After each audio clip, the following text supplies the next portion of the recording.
Hello students, मैं Sandeep Singh welcome करता हूं आपका मैग्नेट ब्रेन्स हिंदी में, जहां पर मिलता है आपको free education from class 7 to 12। मतलब यहां पे कुछ चैप्टर्स पढ़ने के बाद आपको किसी भी तरीके का कोई सा भी सब्सक्रिप्शन, कोई पैकेज लेने की बिल्कुल भी जरूरत नहीं पड़ती, क्योंकि हम आपके लिए लेकर आते हैं क्वालिटी कंटेंट एक्सपीरियंस टीचर्स के साथ, वो भी फ्री ऑफ कॉस्ट।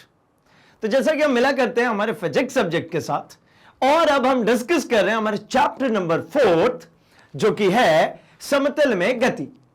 ठीक है, इसके अंतर्गत हम जो इस सेशन में देखने वाले हैं वो देखने वाले हैं कि ये सदिश और अदिश होते क्या हैं सबसे फर्स्ट। ठीक है, इसके बाद हम डिस्कस करेंगे सदिशों के प्रकार को, क्योंकि जैसा कि आपको एक बात पहले से ही क्लियर हो चुकी है कि चैप्टर नंबर 3 को जब हम एंड कर रहे थे तब तक में हमें ऐसी बातें समझ में आ गई थी कि भाई कुछ ऐसे भी टर्म्स होंगे जो कि दिशा पर निर्भरता रखेंगे, सिर्फ और सिर्फ उनके मैग्नीट्यूड पे, उनके संख्यात्मक मान पे काम नहीं चलने वाला। तो वो दिशा वालों के लिए क्या करेंगे भाई, किस तरीके से उनके लिए काम करेंगे, वही चीजें हम इसके अंदर डिस्कस करने वाले। मतलब ऐसा है कि सदिश के प्रकार में देखेंगे कैसे कैसे हो सकते हैं। सदिश का मतलब दिशा सहित, है ना, कैसा, दिशा सहित। तो इसके अंदर क्या डिस्कस करेंगे कि भैया सदिश के कैसे कैसे प्रकार होते हैं, कौन कौन से तरीके के सदिश हो सकते हैं, कैसी कैसी दिशा में चीजें मिल सकती है मुझे, क्योंकि ये अल्टीमेटली किसके बारे में बात हो रही है, भौतिक राशियों की। ठीक है ना, ये जो चैप्टर का नाम है समतल में गति, इसको दो पोर्शन में आप डिवाइड कर सकते हैं। एक जगह पे जहां समतल में गति एक्चुअली पढ़ना है, और उसके प्रीफेस में, मतलब उसके स्टार्टिंग में हमको पढ़ना है क्या, तो वेक्टर कैलकुलस को पढ़ना है, सदिश को पढ़ना है। सदिश एक तरीके का आप कह सकते हैं मैथमेटिकल पोर्शन है ना। मैथमेटिकल पोर्शन कहने का मतलब क्या है, यहां पे गणितीय कुछ कैलकुलेशंस पढ़ेंगे, उसके टाइप्स पढ़ेंगे। तो ये एक अलग सा पोर्शन चल रहा है इसी के अंदर। एंड इसके बाद इसे हम देखेंगे सदिश से संबंधित कुछ विशेष जानकारियां, कुछ महत्वपूर्ण जानकारियां जिनको हमको ध्यान में रखना होता है। अल्टीमेटली मैं आपको समझाऊं तो यहां पर इस सेशन में हम इंट्रोड्यूस करने वाले हैं किसको भाई, सदिश को। और इसके अंतर्गत सदिश, उसके टाइप्स, उसको किस तरीके से समझा जाएगा, क्या है उसका फिजिकल मीनिंग, ये सब कुछ हम देखने वाले हैं। ठीक है, फिर आगे आने वाले सेशंस में हम कवर कर लेंगे क्या भाई, तो इसके जो कैलकुलेशन पोर्शंस है उसका भी। ठीक है, ये जो सेगमेंट है, ये जो सेशन है, बहुत ज्यादा इंपॉर्टेंट होने वाली है आपके कंसेप्चुअल पॉइंट ऑफ व्यू से।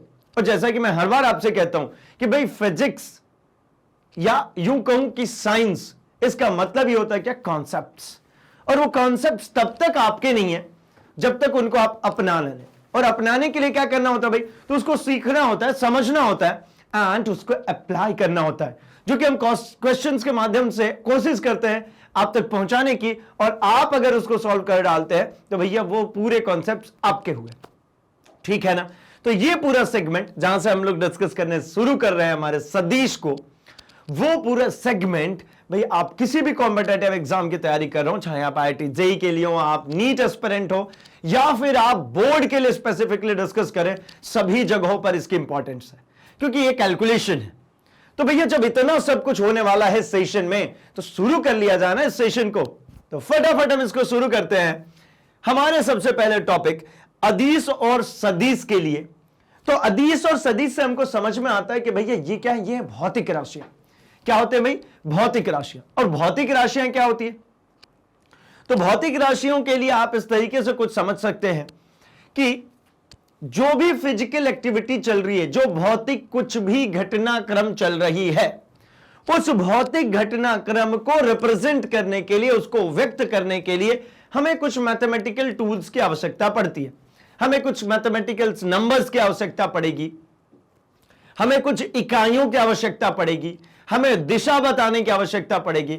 इन सभी चीजों को मिलाकर के जो बनता है उसी को हम कहते हैं क्या, भौतिक राशियां।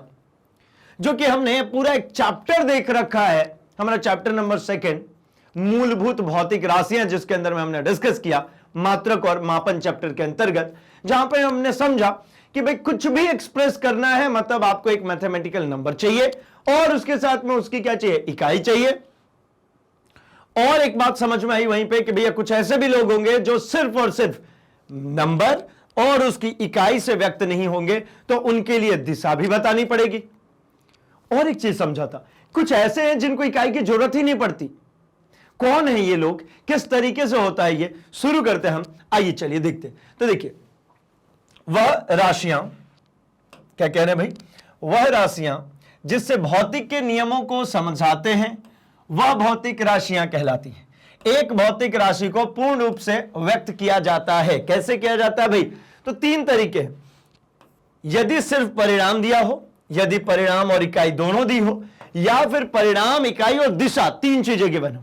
सिर्फ परिणाम है ना, सिर्फ मैग्नीट्यूड, परिणाम मतलब क्या, मैग्नीट्यूड, नंबर, संख्या, सिर्फ संख्या, इसका मतलब पता है क्या होता है, सिर्फ संख्या, इसका मतलब वो अनुपात है भैया।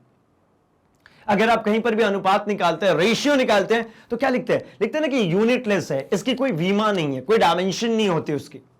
क्यों नहीं होती, क्योंकि अनुपात हमेशा ही किसके अंतर्गत लिया जाता है भाई, अनुपात हमेशा ही मिलेगा समान इकाइयों में। किसमें, समान इकाइयों की तुलना होती है, यह है समान इकाइयों की तुलना। अब ये समान इकाइयों की तुलना की अगर मैं बात करूं तो कैसे ये समान इकाइयों की तुलना की जाएगी भाई, मैं एक एग्जांपल बता रहा हूं। जैसे मैं यहां पर लिखता हूं 5 मीटर अपॉन 30 मीटर, तो ये आप इसको कैंसिल करते हैं, इसको लिख देते हैं 6, मतलब मैग्नीट्यूड को आपने रिजॉल्व किया 1/6, लेकिन ये मीटर से मीटर तो कैंसिल हो गया ना, तो अल्टीमेटली क्या बना, तो ये बना भैया 1:6। क्या बना, 1:6। क्या कोई इकाई आएगी, नहीं, क्योंकि मैंने आपको जो सिखाया वो तो ये सिखाया 5 मीटर प्लस 30 मीटर अगर लिख रहा होता तो ये जरूर 35 मीटर होता। Not even this, if I am talking about 5 metre minus 5 metre, that means it's 0 metre. Metre नहीं गायब होगा भैया, सिर्फ और सिर्फ इसका जो संख्यात्मक मान है 5 वो 0 हो गया, बट ये मीटर नहीं हटेगा, मीटर तो रहेगा, यूनिट रहेगी। किसमें, जब उसको एडिशन एंड सब्ट्रैक्शन में देख रहे होंगे तब, जब जोड़ रहे होंगे या हम उसको घटा रहे होंगे तब। बट जब मैं उसको डिवाइड करूंगा तो भैया मीटर से मीटर तो कैंसिल हो ही जाएगा, मतलब यहां पर कुछ भी नहीं मिलेगा, यानी यहां पे जो मिलेगा ये यूनिटलेस है। यानी इसमें अगर मैं बात करूं तो ये सिर्फ और सिर्फ क्या है, ये सिर्फ और सिर्फ परिमाण है, ये सिर्फ और सिर्फ क्या भाई, ये पूरा का पूरा सिर्फ परिमाण है। लेकिन कुछ लोग ऐसे भी मिले जिसमें परिणाम भी मिला और इकाई भी मिली, उसको क्या कहते हैं भाई, तो उसको कहते हैं अदिश। क्या कहते हैं उसको, अदिश। और इसी तरीके से परिणाम भी हो, इकाई भी हो, दिशा भी हो, तो इसको कहते हैं हम सदिश। एग्जाम्पल के लिए वेग, विस्थापन, बल, आघूर्ण आदि। अब चलिए समझाता हूं मैं जरा इन दोनों के बीच में भी। आपको पता है आपके घर में जो भी दरवाजा लगा हुआ है, सेम दरवाजा, सेम अमाउंट ऑफ फोर्स लगेगा उसको खोलने में भी और उसको बंद करने में भी। क्या है, मैं ये कह रहा हूं कि हमारे यहां पे जो दरवाजा लगा हुआ है, इसको खोलने में और बंद करने में, ठीक है, इस दरवाजे को खोलने में भी और बंद करने में भी सेम अमाउंट ऑफ फोर्स लगेगा। लेकिन एक बात समझ में आती है कि अगर ये दरवाजे की पोजीशन ऐसी हो गई, इसका मतलब ये क्या हो गया भाई, ये खुल गया दरवाजा, और अगर इस तरीके से दिख रहा है इसका मतलब बंद है दरवाजा। ये खुले दरवाजा या बंद हो दरवाजा, है ना, ये दरवाजे को खोलना हो आपको या इस दरवाजे को बंद करो, सेम अमाउंट ऑफ फोर्स आपको धक्काना होगा या फिर खींचना होगा। आप एक बात समझिए, आप एक ही जगह पे खड़े हैं, आपने जब धक्का दिया तो मान लीजिए वो दरवाजा खुल गया, तो इसका मतलब होता है कि जब मैं उसको खींचूंगा तो दरवाजा क्या हो जाएगा, बंद हो जाएगा। धक्का दूंगा तो खुला, लेकिन मैंने खींचा तो क्या हुआ, बंद हुआ। मतलब क्या किया, बल तो बराबर लगाया ना उसको चलाने में, डायरेक्शन बदल दिया, दिशा एक बार आपने अपनी बॉडी से दूर की और एक बार दिशा आपने अपनी बॉडी की तरफ की। जब ये दो केसेस देखते हैं ना तो आपको पता चलता है कि भैया यहां पर सिर्फ बल लगाना काफी नहीं है, उसके साथ में दिशा का भी ज्ञान होना चाहिए। अच्छा, इसको और तरीके से समझते हैं। आपने नट और बोल्ट तो देखा ही होगा ना, अब अमाउंट ऑफ फोर्स लगता है जिसके कारण उस नट को ऐसा कर करके हम क्या करते हैं, क्लोज करते हैं, ठीक है। और अगर उसको ऑपोजिट करें तो क्या हो जाएगा भाई, वो खुल जाएगा। अगर हम यहां पे दिशा उल्टा लगा, मान लीजिए ऐसा ये बंद हो चुका है बोल्ट, अब इसके बाद इस बोल्ट को और इधर ही की तरफ घुमा रहे तो क्या खुल जाएगा, क्या नहीं खुलेगा। खुलने के लिए उसके विपरीत दिशा में आना पड़ेगा। मतलब बल तो उतना ही लग रहा है लेकिन दिशा बदल रहे, देखिए काम बदल गया, एक तरफ से वो बंद हो रहा था एक तरफ से खुल रहा है। तो मतलब समझ में आता है कि ये जो बल है ये किसके ऊपर निर्भरता रखता है, ये दिशा पर भी निर्भरता रखता है। काम का नेचर बदल देगा, ये काम का जो प्रकृति है वो बदल देगा अगर आपने दिशा को ध्यान में नहीं रखा तो। सिमिलरली यहां पर विस्थापन की बात करते हैं तो विस्थापन क्या कहते हैं भाई, तो विस्थापन को हमने समझा इसके जस्ट प्रीवियस वन चैप्टर में, पूरा डिस्क्राइब ही इसी के ऊपर किया अपन ने, पूरा चैप्टर खत्म हुआ भाई। क्या देखा था वहां पे, तो हमने ये समझा था कि विस्थापन पॉजिटिव भी होते हैं और नेगेटिव भी। तो नेगेटिव साइन काय के लिए यूज कर रहे थे? वो दिशा के लिए तो यूज कर रहे थे।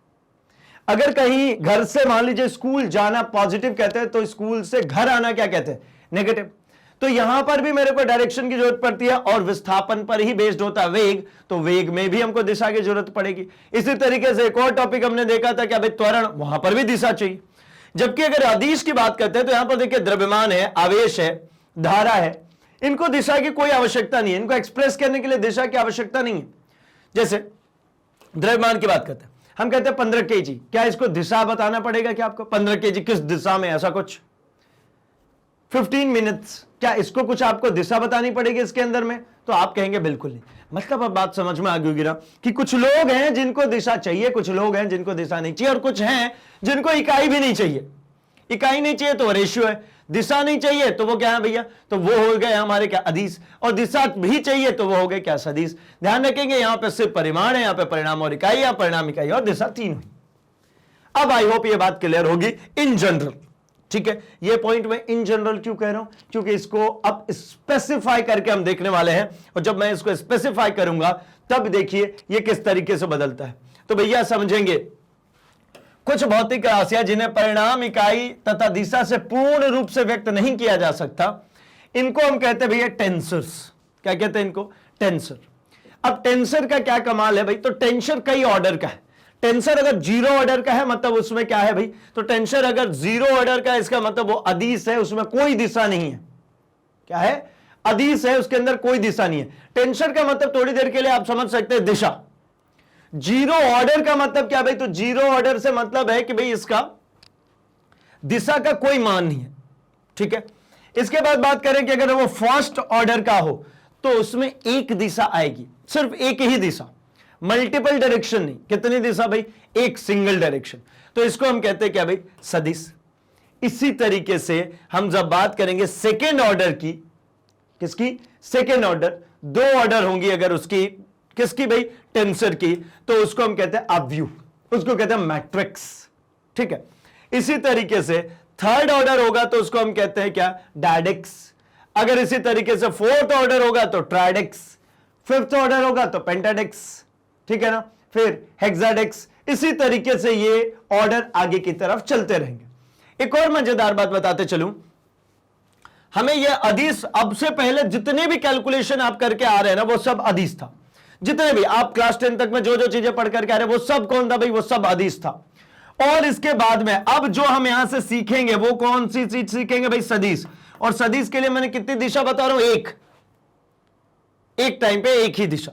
ठीक है ना, इसका यह मतलब नहीं होता कि ये मल्टीपल दिशा को नहीं समझा सकते, ये बता सकता है भाई मल्टीपल दिशा को भी, लेकिन एक फिगर से सिर्फ एक ही दिशा, एक फिगर से एक दिशा, दूसरा फिगर लिखेंगे तो दूसरी दिशा। अच्छा, इसी तरीके से हम बात करते हैं किसकी भाई? तो है हमारा सेकेंड ऑर्डर। सेकेंड ऑर्डर मतलब अव्यूह। इसका मतलब आप समझ सकते हैं मैट्रिक्स। मैट्रिक्स को समझने के लिए एक छोटे से बात मैं बता रहा हूं। आप सभी के पास में जो कीबोर्ड लगे हैं उसमें इस तरीके से बटन्स लगे हुए हैं। कोई सा भी कीबोर्ड इसी तरीके से बनता है। आपके क्लासरूम की भी मैं बात करूं, आपके क्लासरूम में जो भी बेंचेस लगे हुए होंगे उसमें आपकी सीटिंग अरेंजमेंट जो होगी, मैं ऐसे बना रहा हूं। ठीक है, अब इसको कैसे पहचानते होंगे कि ये कौन सा नंबर का कौन सा वायर है, क्या है? तो देखिए, इसको इस तरीके से हमने एक वायर इधर रख ली, एक वायर ऐसी रख ली, एक वायर ऐसी रख ली, इसके ऊपर से भी एक वायर रखा। ठीक है, क्या किया? इस तरीके से वायर रखे, ये चिपके हुए नहीं, ये दोनों के बीच में ऐसा गैप है, दोनों के बीच में क्या रखा है? ऐसा गैप। ठीक है, ये एक ऐसी वायर और एक ये। तो एक को हम क्या कहते हैं भाई? इसको हम कहते हैं रोज, इसको हम क्या कहते हैं? रो, और इसको हम कहते हैं कॉलम। ठीक है, अब क्या होता है, जैसे किसी को आइडेंटिफाई, जैसे मैंने 5 बटन प्रेस किया तो सामने वाले को कैसे पता चलता है कि भाई अब 5 बटन प्रेस हुआ है? तो वो होता सिर्फ और सिर्फ इतनी सी बात है यहां पर कि ये वाले वायर्स को मैं चिपका देता हूं, तो जो करंट बहना होता है वो इधर से होते हुए इधर बह गई। ये बाकी के वायर्स ऐसा मत समझिएगा कि सब चिपके, सब ऐसे रखे, ऐसे ऐसे, ये एक एक के ऊपर। अब ये मैंने प्रेस किया तो ये 5 वाला चिपक गया, बाकी सब ऐसे ही खुले के खुले रखे हुए। तो इस तरीके से हम यूज करते हैं किसको? अव्यूह को। हम यूज करते हैं मैट्रिक्स को, जिसमें रोज और कॉलम्स होते हैं, जिसके जरिए हम एक आइडेंटिफाइड लोकेशंस बना सकते हैं और इसको हम सॉल्व भी आसानी से कर सकते हैं। लेकिन बात जैसी ट्राइडिक्स, इसके बाद में आती है डायडिक्स और ट्राइडिक्स की, तो यहां से कैलकुलेशंस मुश्किल होते चले जाते हैं। हमारा जो फिजिकल कैलकुलेशन है वो बड़ा टफ होता जाएगा, टिपिकल होता जाएगा। इसके बाद के हम कैलकुलेशंस अभी 12th स्टैंडर्ड तक में तो कहीं नहीं करने, तो सो परेशान नहीं होना। हाँ, आपको ये करना भैया, मैट्रिक्स आपको करना है, सेकेंड ऑर्डर तक में आपको काम करना है, ठीक है। चलिए तो भैया आगे बढ़ा जाए, अगले पॉइंट पे जरा हम बात करते हैं कि जब हमें यह पता लग चुका है कि ये जीरो ऑर्डर और फर्स्ट ऑर्डर की हमको अभी बात करनी है। जीरो ऑर्डर आपने ऑलरेडी सीख रखा भैया, अदिश आपने सीख रखा है, आपको बात किसकी करनी है, सिर्फ और सिर्फ सदिश की बात करनी है, मतलब फर्स्ट ऑर्डर की आपको बात करनी है।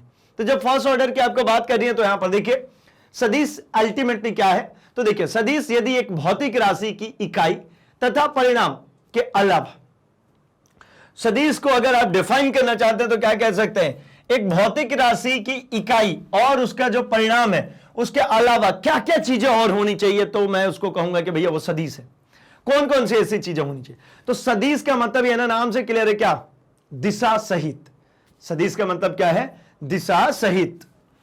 अब दिशा सहित का क्या मतलब हो गया भाई, तो कुछ इस तरीके से देखते हैं, जो हमने पहली ही कंडीशन लिखी है कि इसकी एक निश्चित दिशा होनी चाहिए।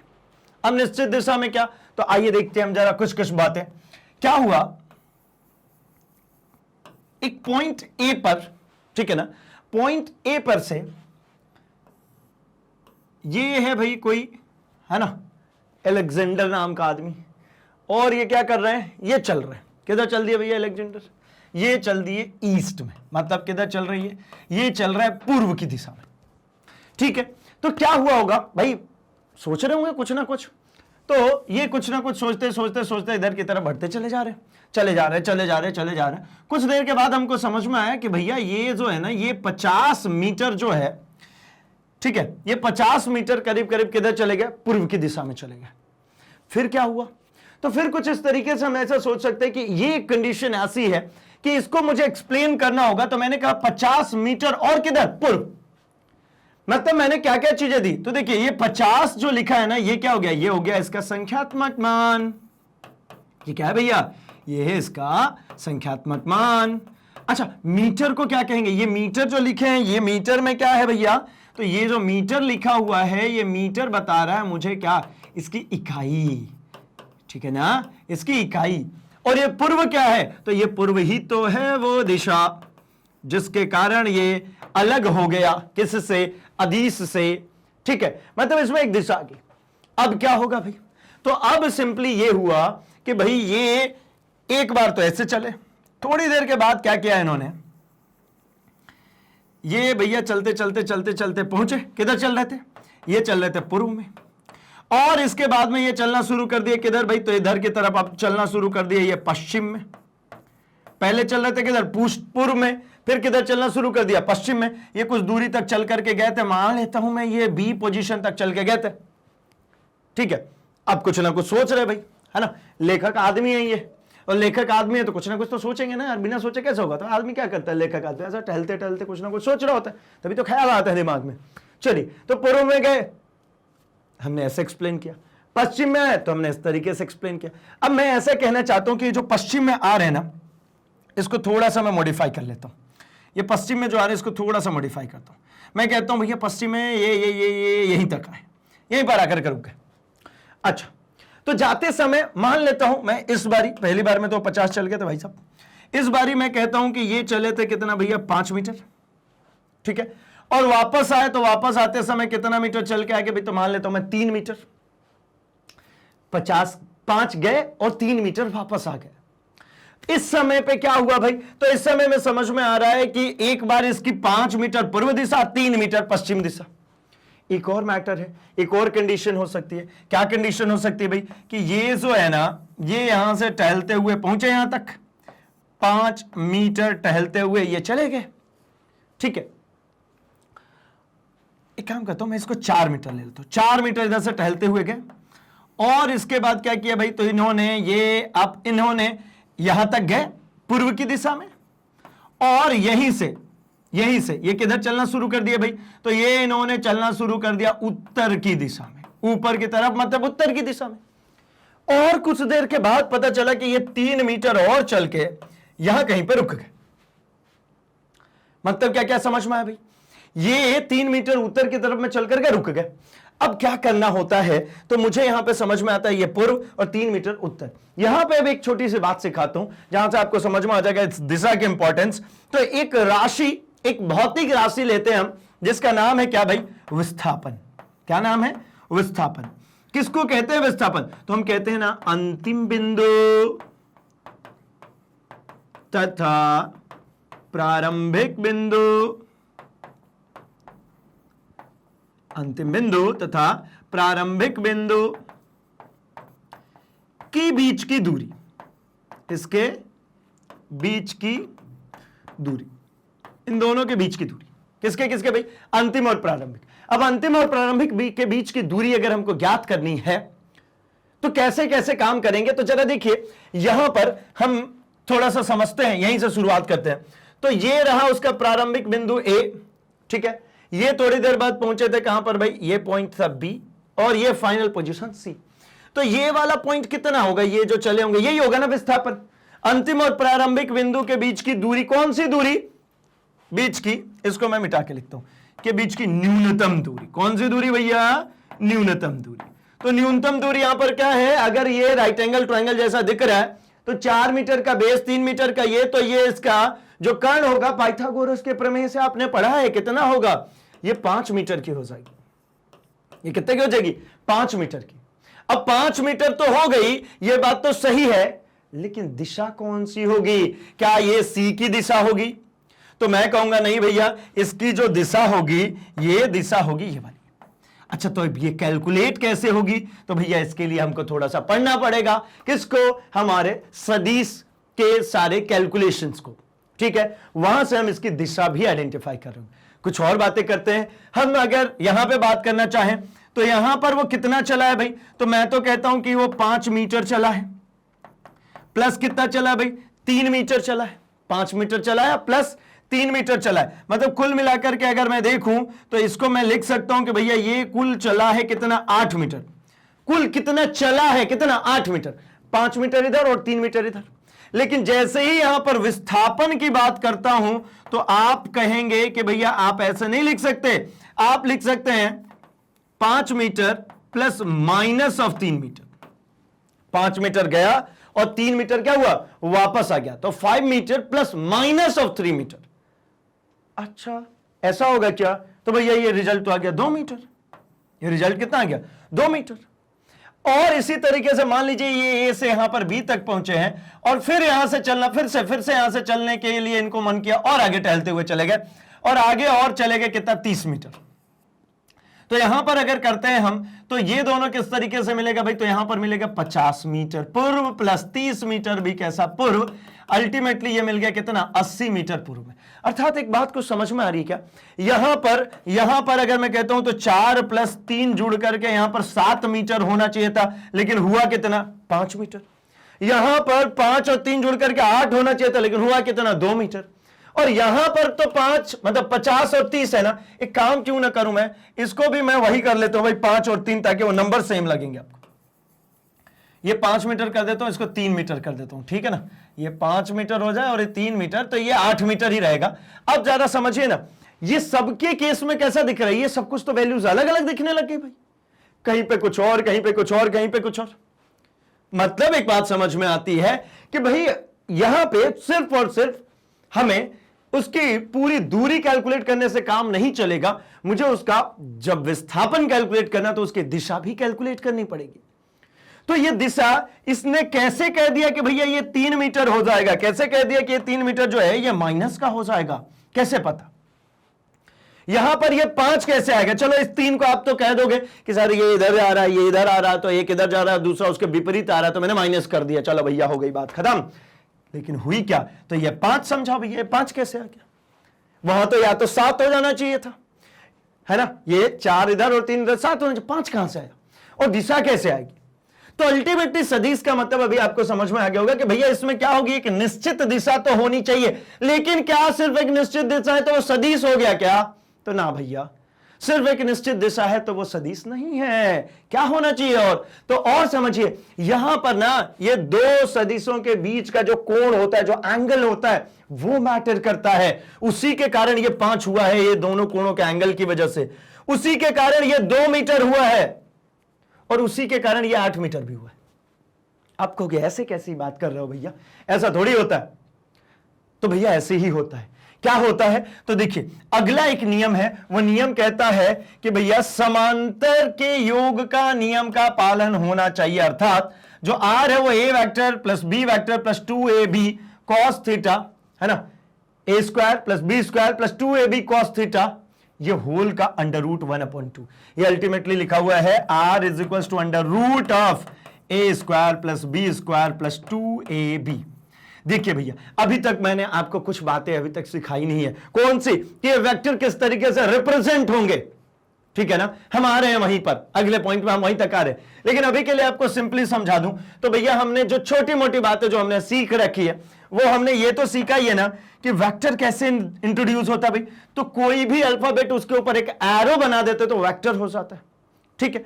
यहां पर जरा समझिए क्या कहना चाह रहे हैं। जो हमने 2-3 बातें की थी, मैं उन 2-3 बातों को आपके लिए दोहरा देता हूं। हमने कहा था अगर ये चल रहा है कितना भाई, तो हमने लिखा था जो भी नंबर था, मैं दोबारा नंबर सेम कर देता हूं, 3 मीटर चल रहा है और फिर वापस से इसी दिशा में फिर से और चल गया कितना भाई, 4 मीटर। 3 मीटर पहले चले, ठीक है, और 4 मीटर और चल गए। एक ही दिशा में दोनों जा रहे हैं। दोनों अगर एक ही दिशा में जा रहे हैं, तब अगर दोनों विपरीत दिशा में, मान लीजिए पहले क्या हुआ, पहले वो अलेक्जेंडर जी गए भैया कितना, 4 मीटर पहले भेज देते, 4 मीटर पहले गए और यहां से क्या हुआ, यहां से 3 मीटर वापस आ गए। मैंने नंबर चेंज कर दिया भाई, ठीक है, जो पहले हमने लिया था उसके नंबर चेंज कर दिया, ठीक है ना। यहां पर अब एक और कंडीशन बनाता हूं कि भैया अलेक्जेंडर जी गए पहले यहां से यहां तक, इसके बाद उनको याद है कि नहीं भैया इधर नहीं, इधर चलो, तो वो इधर पहुंच गए। इस कंडीशन में मैं अगर बात करता हूं, ये पॉइंट ए है, ये पॉइंट बी है और ये पॉइंट है यहां पर सी। इन तीनों कंडीशंस में अगर आप ध्यानपूर्वक देखें, मैं जो लिख रहा हूं वो सिंपली ऐसा लिख सकते हैं कि ये इसके अंदर दिशा सहित अगर मैं बताता हूं तो देखिए, ये 3 मीटर है और ये 4 मीटर और इसमें दिशा इंक्लूड कर दिया। तो भैया इन दोनों के बीच का कोण कितना दिख रहा है आपको? दो लोग एक ही दिशा में चलेंगे तो उनके बीच का कोण कितना होगा? तो कोण होगा भैया कितना, 0 डिग्री। ये भी इधर ही जा रहा है, ये भी इधर ही जा रहा है, दो लोग पैरेलल जा रहे हैं, कितना होगा कोण? 0 डिग्री। अब जब 0 डिग्री होगा तो ये r का मान जब मैं कैलकुलेट करूंगा तो क्या कहा था, a square plus b square plus 2ab cos theta under root of, तो अंडर रूट ऑफ क्या लिखना पड़ेगा भाई? तो मुझे लिखना पड़ेगा a स्क्वायर मतलब 9, b स्क्वायर मतलब 16, ठीक है, a square plus b square 9 plus 16, अच्छा प्लस 2 a इंटू बी मतलब 3 इंटू 4, ठीक है, a into b 3 into 4 into 2 cos 0 degree. और cos 0 डिग्री का जो मान होता है वो कितना होता है भैया, तो 1। तो अल्टीमेटली ये क्या मिल जाएगा, ये मुझे यहां पर मिल जाएगा 9 प्लस 16 प्लस 3 दूना 6, 6 चौके 24, ठीक है, कितना हो गया, 3 दूना 6, 6 चौके 24, ठीक है। अब अगर इनको जोड़ें, इनको जोड़िए कितना होगा, तो जोड़ के देखो ना भैया, ये जोड़ेंगे तो कितना होगा, 16 और 9 25, 25 और 25 50, एक कम है 24 है, तो 49, और 49 का मतलब क्या होता है, 7 होता है। मतलब क्या समझ में आया भैया कि अगर ये दोनों एक ही दिशा में चलेंगे तो कितना चलेंगे, 7। तो आपको लगे इतना सारा फालतू फोकट का काम करते रहते हो, 4 3 7 होता तो है, क्या मतलब है, ऐसा थोड़ी करते हैं, ये गलत करो, नहीं भैया सदिश है, इसको ऐसा ही करते हैं। कैसे करते हैं भाई, ये जो है a square plus b square plus 2ab के रूल को फॉलो करना चाहिए, ये कर रहा है, ठीक है। मैं इसके ऊपर एरो वैरो कुछ नहीं लगा रहा हूं, मैं इसको वेक्टर फॉर्म में आपको शो नहीं कर रहा हूं, सिर्फ और सिर्फ इस फॉर्म को आपको सिखा रहा हूं। अगला पॉइंट क्या लिखा था भाई, तो अगला पॉइंट ये लिखा है, जरा देखिए इसको ध्यान से, यहां पर ये लिखा हुआ है, ये दूसरा जो पॉइंट है, r equals to under root of, क्या लिखना है, वही लिखना है, a square plus b square plus 2ab cos theta. A square मतलब भाई फिर से क्या, 3 का स्क्वायर प्लस 4 का स्क्वायर, है ना, 3 का स्क्वायर प्लस 4 का square plus 2 into 3 into 4 2ab, ये क्या हो 2ab कॉस कितना, तो कॉस में मैं इसको नीचे लिख लूं क्या, +2 × 3 × 4, कॉस कितना 180 डिग्री। अब 180 डिग्री का मतलब समझिए, एक भैया चला इधर और दूसरा चल रहा है इधर, तो इन दोनों के बीच का कोण कितना है, तो 180 डिग्री। एक आगे की तरफ एक पीछे की तरफ, तो 180 डिग्री। भाई दिशा बना रहे हैं ना, दिशा बनाने के लिए जरूरी थोड़ी एक ही लाइन में हो। ऐसा आपको होगा नहीं ये सर ऊपर नीचे आपने ऐसे कैसे किया, ऐसा थोड़ी चल रहा है। भाई दिशा तो ऐसी चल रही है ना, एक इधर की तरफ एक इधर की तरफ, ठीक है ना, दिशा एक इधर है एक इधर, एक दूसरे के विपरीत, एक दूसरे के विपरीत मतलब क्या 180 डिग्री। ठीक, कॉस की वैल्यू 180 डिग्री की कितनी होती है भैया, अगर मैं कॉस 180 डिग्री की अगर बात करता हूं तो कॉस में 180 डिग्री की वैल्यू कितनी होगी। तो भाई एक और बात आपको याद दिलाते चलूं, हमने ऐसा कुछ पढ़ा है, क्या पढ़ा है भाई, तो हमने कॉस में पढ़ा है कि ऐसा ये ग्राफ होता है कॉस का, है ना, कॉस एक इवन फंक्शन, ये सब कुछ हमने देखा है भाई बेसिक कॉन्सेप्ट्स ऑफ मैथमेटिक्स में। क्या समझते हैं इससे, तो ये कहते हैं ये 0 डिग्री पर मान होता है, ये 90 डिग्री पर होता है, ये जो मान होता है ये 180 डिग्री पर होता है, ये 0 पर होता है, ठीक है, ये 90 पे होता है, और ये कितने पे है, ये 180 डिग्री पर मान होता है। तो अगर ये 180 डिग्री पर मान हो गया, ध्यान से देखिएगा, ये कितने पे हो गया, 180 डिग्री पर मान हो गया, तो 180 डिग्री पे इसका टॉप का ये जो मान होता है ये +1, ये जितने बॉटम वाली वैल्यूज आ रही है कितनी होती है, -1। ठीक, तो -1 हो गया ना 180 डिग्री का, cos 180 कितना हो गया, -1। आओ भैया यहां रख देता हूं मैं, √9 + 16 + 4 या 12, 12 दूनी 24 गुणे -1, √ कितना हो जाएगा, तो √ अगर इसको निकालेंगे तो ये देखिए ना 25 ये हो जाएगा, ठीक है ना, 25 ये हो जाएगा और -24 ये हो जाएगा, तो √ कितना बचेगा, 1। और √ को हम क्या लिख सकते हैं, 1 लिख सकते हैं ना, रूट से बाहर है 1। आप देखो ना भैया, ये 4 और 3, 4 इधर गया 3 इधर है, अल्टीमेटली कितनी दूरी पर बचा होगा, इसकी विस्थापन कितनी होगी, 1 मीटर। यहां पे अगर मैं कहता हूं तो ये अल्टीमेटली मैं क्या निकालो, ये विस्थापन ही तो निकाल रहा हूं, विस्थापन 7 मीटर, विस्थापन 1 मीटर। अच्छा आपको लग रहा होगा ना क्यों कर रहा हो भैया, 4 में से 3 घटाते ना काम हो जाता, क्या क्या इतना सब लफड़ा पाल रहे हो भैया। यहां जो आपको दिख रहा है ना ये नंबर दिख रहा है अंक, तो ये आपको बड़े सिंपल लग रहे हैं, लेकिन जब इसके अंदर में जुड़ेंगे फंक्शंस तब आपको दिखने लगेंगे भैया अब तो करना पड़ेगा, वहां पे तो ही समझ में आएगा। तो भैया आप वही करा दो ना, क्यों अंक वाले करा रहे हो, तो भैया अंक वाले नहीं कराऊंगा, तब तक आप कंपेयर कैसे करोगे कि चल क्या रहा है एक्चुअली इसके अंदर, क्योंकि अंक वाले में आपको भरोसा भी तो होना चाहिए ना कि ये 7 होना चाहिए था, देखो आया रूल से, ये 1 होना चाहिए था, देखो आया रूल से।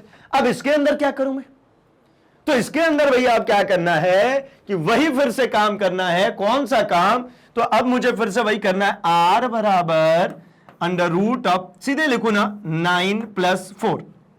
अच्छा यहां तो नंबर ही नहीं लिखा मैंने, चलो भैया लिख देता हूं, ये 4 है और ये 3 है, तो कितना हो गया 9 + 4 है ना, a² + b² + 2ab 2 × 3 × 4 into cos कितना, कॉस कितना, तो यहां पर देखो ना भैया ये कितना है 90 डिग्री है ना, दोनों ए से कितने डिग्री चल गया 90 डिग्री, तो यहां लिख दो भैया 90 डिग्री। अब बोलो कॉस 90 डिग्री का मान कितना होता है, यहां पे मैं ऊपर सभी के लिए लिख देता हूं, कॉस 90 का मान जो होता है ये होता है भैया 0, ये हो गया 0। तो r बराबर क्या मिल गया, ये मिल गया 9, और यार ये 4 क्यों लिख रहा हूं मैं, 16 ना, सॉरी भाई 16, 4 का स्क्वायर है 16, 16 9 कितना हो गया 25, प्लस ये पूरा टर्म कितना हो जाएगा, ये 0 हो गया तो ये पूरा टर्म कितना हो जाएगा 0, तो r बराबर कितना हो गया √25, मतलब ये कितना निकल गया, ये निकल गया 5 मीटर। ये भी क्या निकला, ये भी निकला ना विस्थापन, तो ये देखो भैया ये हो गया, इसका विस्थापन कितना आ गया 5 मीटर। अब एक बात समझते हैं, यहां तो ये न्यूमेरिक वैल्यूज थी, आपको बड़ा साफ सुथरा सा दिख गया, लेकिन कहीं और पे मैं सिंपली बोल दूं कि वेक्टर एडिशन में दो चीजों का सम, मतलब 4 और +3 7 होगा और 4 और -3 1 होगा, लेकिन अगर इनका झुकाव, ये जो कोण जो दोनों दिख रहे हैं, ये कल को ये कोण ऐसे भी तो हो सकते हैं ना, यहां तक ये अलेक्जेंडर जी गए, यहां के बाद भैया तिरछा चलने लग गए, कल को ये अलेक्जेंडर जी ये भी कर सकते हैं, ये यहां तक गए और फिर इधर चल दिए, फिर क्या करेंगे भाई? मैं कह ही रहा हूं, ये तो लेखक आदमी है, यहां तक जाएंगे, इनको मर्जी करेगा इधर चल देंगे।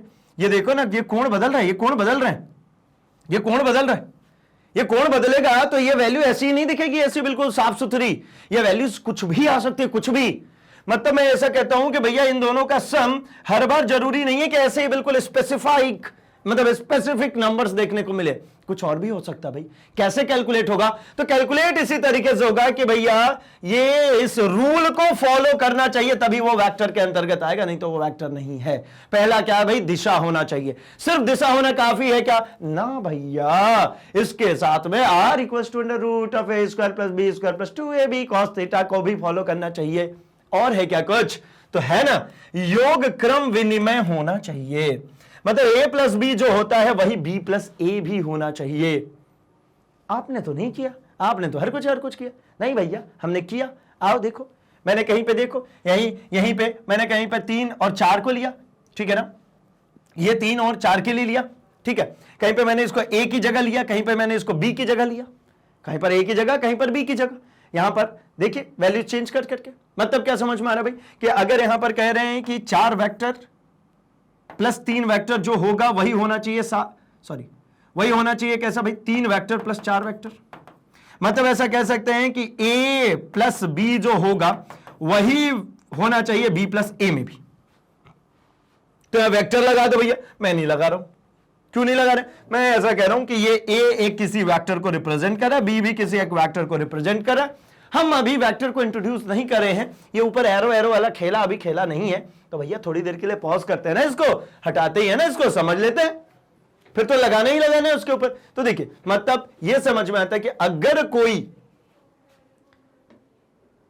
संख्यात्मक मान, उसके साथ में इकाई, उसके साथ में ये तीनों रूलों को अगर फॉलो करेगा, मतलब क्या? डायरेक्शन होना चाहिए, r इक्वल्स टू मतलब रिजल्टेंट वेक्टर ये होना चाहिए, और ये योग का क्रम विनिमय होना चाहिए। अगर ये तीनों को उसके साथ में फॉलो कर रहा है तो वो भैया सदिश है।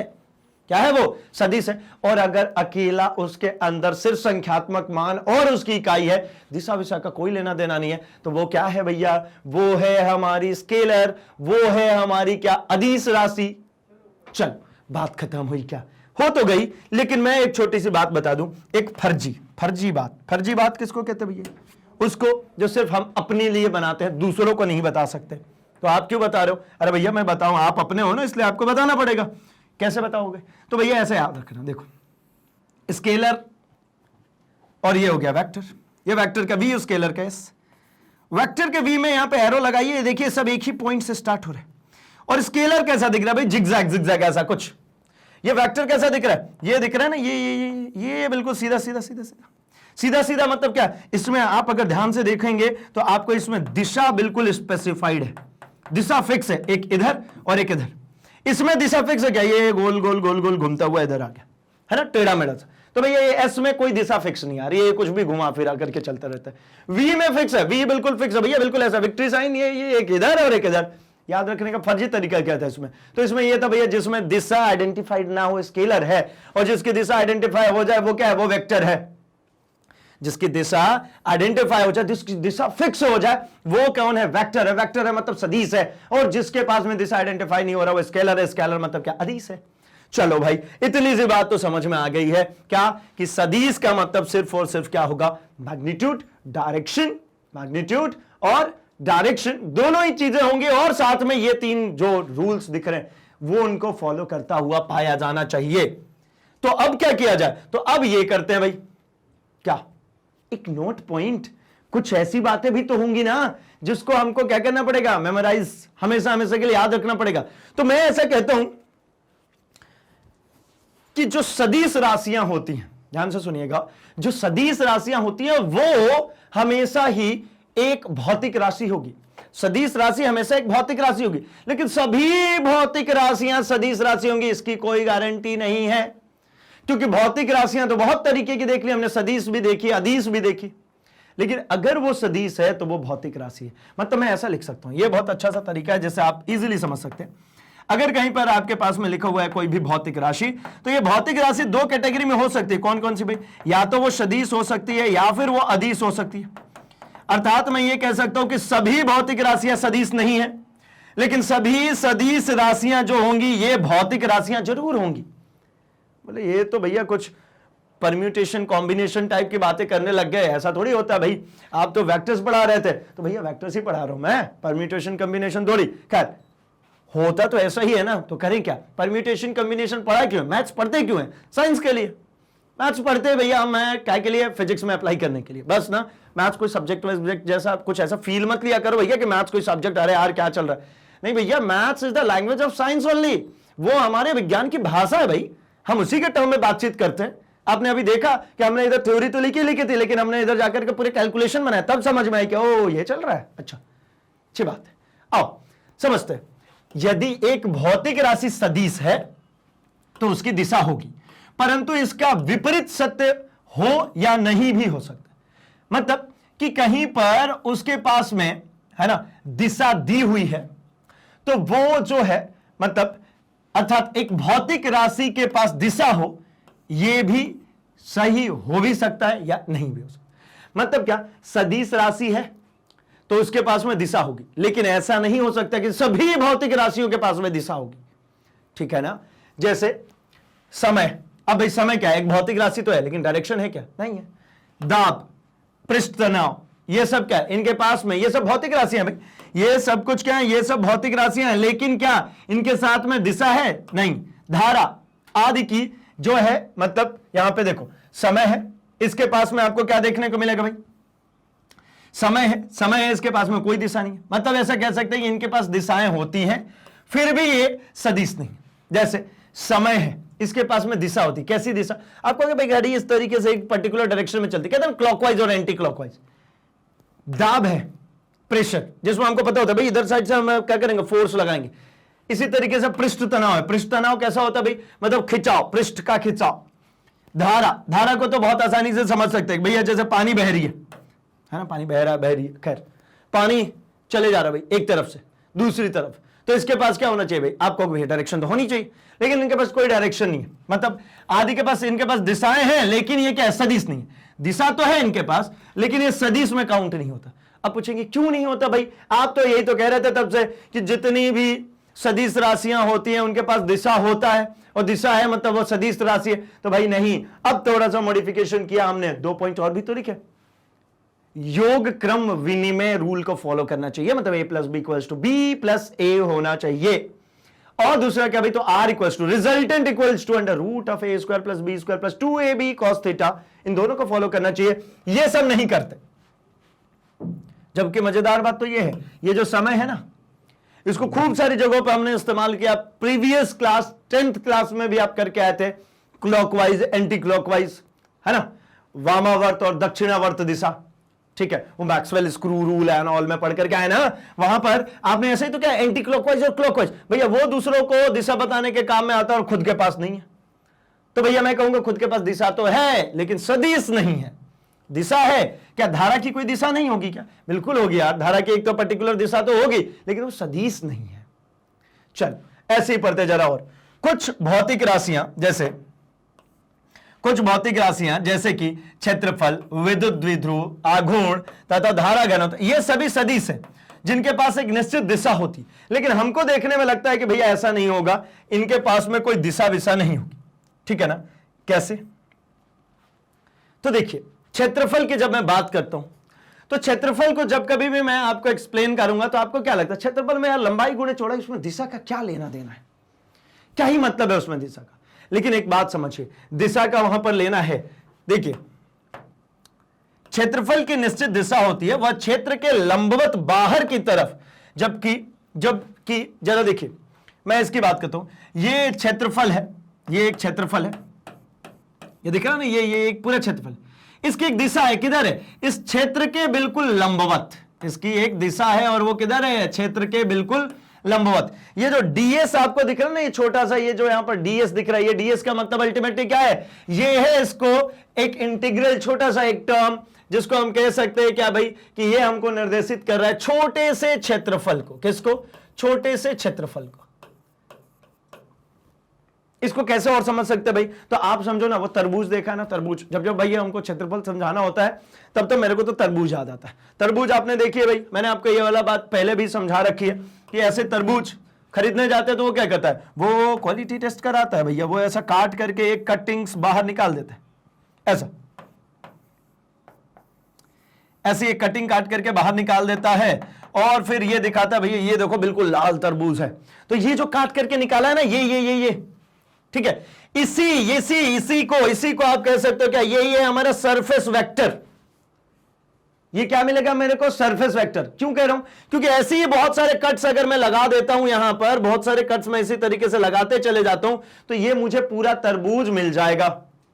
इसमें आप अब ऐसा महसूस कर सकते हैं ना कि तरबूजे को ना इस तरीके से ही सिर्फ काट दे, मतलब खूब सारे ऐसे कट लगा दे, ये लगा दे, ये लगा दे, ये लगा दे, ये लगा दे, और सबको बिखरा करके रख दे, और फिर वापस जब भरना शुरू करें तो पूरा तरबूज मिल जाएगा ना। तो इस तरीके से आप इसको समझ सकते हैं। ये क्षेत्रफल भी एक तरीके का क्या है भाई, ये भी एक वेक्टर है, ध्यान रखेंगे। कहां होती है इसकी दिशा, तो इसकी दिशा हमेशा परपेंडिकुलर होती है, किसके, सतह के परपेंडिकुलर। जो सतह है, जो क्षेत्रफल है, उसके हमेशा किधर होती है, परपेंडिकुलर। अच्छा, जबकि द्विध्रुव आघूर्ण की दिशा ऋणात्मक से धनात्मक आवेश के मिलाने वाली रेखा के अनुदिश होती है। ठीक है, ये क्या है भाई, तो ये नेक्स्ट ईयर पे हमको पढ़ने को मिलेगा, मैं आपको एक्सप्लेन कर दे रहा हूं फिर भी। ये जैसे देखिए एक आवेश है और एक दूसरी आवेश इधर साइड में है, एक Q नेगेटिव है और एक Q पॉजिटिव है। ठीक है, इसको जब हम घुमाएंगे क्या होता है, ये एक, आप इसको नंबर लाइन के जरिए समझ लीजिए, बहुत आसान हो जाएगा। ये 0 है, इधर में कोई चीज है 5 यूनिट और इधर में कोई चीज है, ये है -5 यूनिट। अब मैं ये 5 यूनिट वाले को ऊपर की तरफ, ऐसा ये रहा द्विध्रुव, मैं यहां पे फोर्स लगा रहा हूं, ये क्या हो रहा है, ये दूसरी तरफ घूम रहा है ना, मैं इधर फोर्स लगा रहा हूं, ये क्या हो रहा है, ये दूसरी तरफ घूम रहा है। एक पे फोर्स इधर लग रहा है, घूमिए दूसरी तरफ है। इसी को कहते हैं हम द्विध्रुव, इसी को कहते हैं, ये 2 ध्रुव हैं इसलिए द्विध्रुव। ठीक है, जब इसके आघूर्ण में, मतलब आघूर्ण मतलब यही इसका घूमना, इसके संबंध में जब हम बात करते हैं तब यहां पर भी दिशा मुझे देखने को मिलती है जो नेगेटिव से पॉजिटिव की तरफ होती है। लेकिन भैया बात क्या है यहां पे, तो ये सब कुछ देखने में कैसे लगता है, देखने में ऐसा लगता है कि भैया इसमें कोई दिशा विशा नहीं होती, ये कोई सदिश वदिश नहीं, लेकिन ये सब सदिश है। ठीक है, ये सब कैसे हैं, सदिश है। मतलब सदिश राशियों में सदिश बीज गणितीय रूप से गणना होती है। सदिश राशियों में जो नॉर्मल जो पहले एडिशन और सब्ट्रैक्शन चलते थे, एडिशन, सब्ट्रैक्शन, मल्टीप्लिकेशन, डिवीजन, बीजगणितीय रूल जितने भी आपके चलते थे नॉर्मल अंकों के साथ में, सदिश में कैसा चलेगा भाई, तो उसमें वेक्टर चलेगा, है ना, मतलब सदिश बीजगणित चलेगा। ठीक है, इसमें कौन सा बीजगणित चलेगा, सदिश बीजगणित। अब सदिश बीजगणित क्या होता है भाई, तो हम इसकी डिस्कशन करने वाले हैं, एक्सक्लूसिवली इसकी पूरी डिस्कशन करने वाले हैं, सारे रूल सीखेंगे। लेकिन उसके पूर्व में हम एक काम करते हैं, जरा हम ये देख लेते हैं सदिश सदिश में डिफरेंस क्या होता है और सदिश कितने प्रकार के होते हैं, तब तो हम कर पाएंगे ना भाई उसमें जोड़, गुणा, घटाओ, भाग।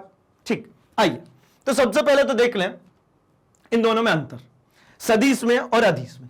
तो भैया अदिश के बारे में मैंने बहुत कुछ आपके साथ में एक्सप्लेन अभी नहीं किया, मैंने सिर्फ सदिश को एक्सप्लेन किया। कारण क्या था, तो सीधा एक बात समझिए, अब से पहले आपने जितना कुछ भी पढ़ा ना, जितनी कैलकुलेशंस पढ़ी, सब अदिश थे, क्योंकि अभी तक में दिशा इंट्रोड्यूस हुई नहीं थी, तो आपने जितना कुछ पढ़ा है ना वो सब अदिश था। सदिश कुछ कुछ चीजें आई थी, वहां पर आपको अलग से हाईलाइट किया गया था, वो बहुत मिनिमल थी। शुरू कर रहा हूं मैं यहां पर डिफरेंस के माध्यम से, जहां पर आप अदिश को भी अब पूरी तरीके से सीख पाएंगे on the basis of comparison. इन दोनों की तुलना कर करके हम इजीली सीख जाएंगे। देखिए सबसे पहली बात तो यह है कि सदिश राशियों को व्यक्त करने के लिए परिणाम और दिशा दोनों की आवश्यकता पड़ती है, जबकि अदिश राशियों को व्यक्त करने के लिए कोई दिशा नहीं चाहिए भैया, सिर्फ परिणाम। यहां पर दिशा की कोई रिक्वायरमेंट नहीं है, दिशा की कोई रिक्वायरमेंट नहीं है भैया, सिर्फ और सिर्फ परिणाम होगा, सिर्फ और सिर्फ आपके पास मैग्नीट्यूड होगा, तो आप इसको एक्सप्लेन कर सकते हैं। ठीक है ना, सदिश राशियों को गणित के नियमों से हल नहीं किया जा सकता, तो इसको कैसे हल करेंगे भाई, तो इसको हल करने के लिए हमको यूज करना पड़ता है क्या, वेक्टर कैलकुलस। क्या यूज करना पड़ता है, वेक्टर कैलकुलस। जबकि अदिश राशियों को गणित के नियमों से हल किया जा सकता है नॉर्मली। मैं ये ऐसे ही तो बोल रहा था, सदिश में जैसे मान लीजिए मैंने अभी आपका जैसा एक्सप्लेन किया, कोई इधर चल रहा है फिर ये यहां से इधर चलने शुरू हो गया, तो भैया ये तो मैं सदिश की एक उदाहरण की मात्र बात कर रहा हूं, जैसे मैं बात कर लेता हूं विस्थापन की। तो ये विस्थापन के केस में मैं सिर्फ और सिर्फ डिस्कस करूं, लेकिन और भी तो बहुत सारे तरीके के वेक्टर्स होंगे, और भी तो बहुत सारे वेक्टर रिप्रेजेंटेशंस होंगे। उस संबंध में जब करेंगे तो क्या सिंपली एडिशन सब्ट्रैक्शन कर रहे थे क्या? तो मैंने अभी आपको दिखाया था कि नहीं, रिजल्टेंट निकाल रहे थे, परिणामी निकाल रहे थे। परिणाम का क्या मतलब होता है? Under root of a square plus b square plus 2ab cos theta. जबकि ये नॉर्मल क्या होता, जैसे 4 + 3 करते ना 7 हो जाता, नॉर्मली 7 हो जाता, लेकिन उसमें ऐसा नहीं हुआ। ठीक है ना? तो मतलब वो पूरा कैलकुलस हमको सीखना है। आगे सदिश राशियों को दिखाने के लिए ऊपर तीर लगाते हैं और अदिश राशियों को नॉर्मल अक्षरों से दर्शा सकते हैं। जैसे देखिए, मुझे त्वरण को दर्शाना होगा तो त्वरण को हम लिखते हैं ए ऊपर एक वेक्टर।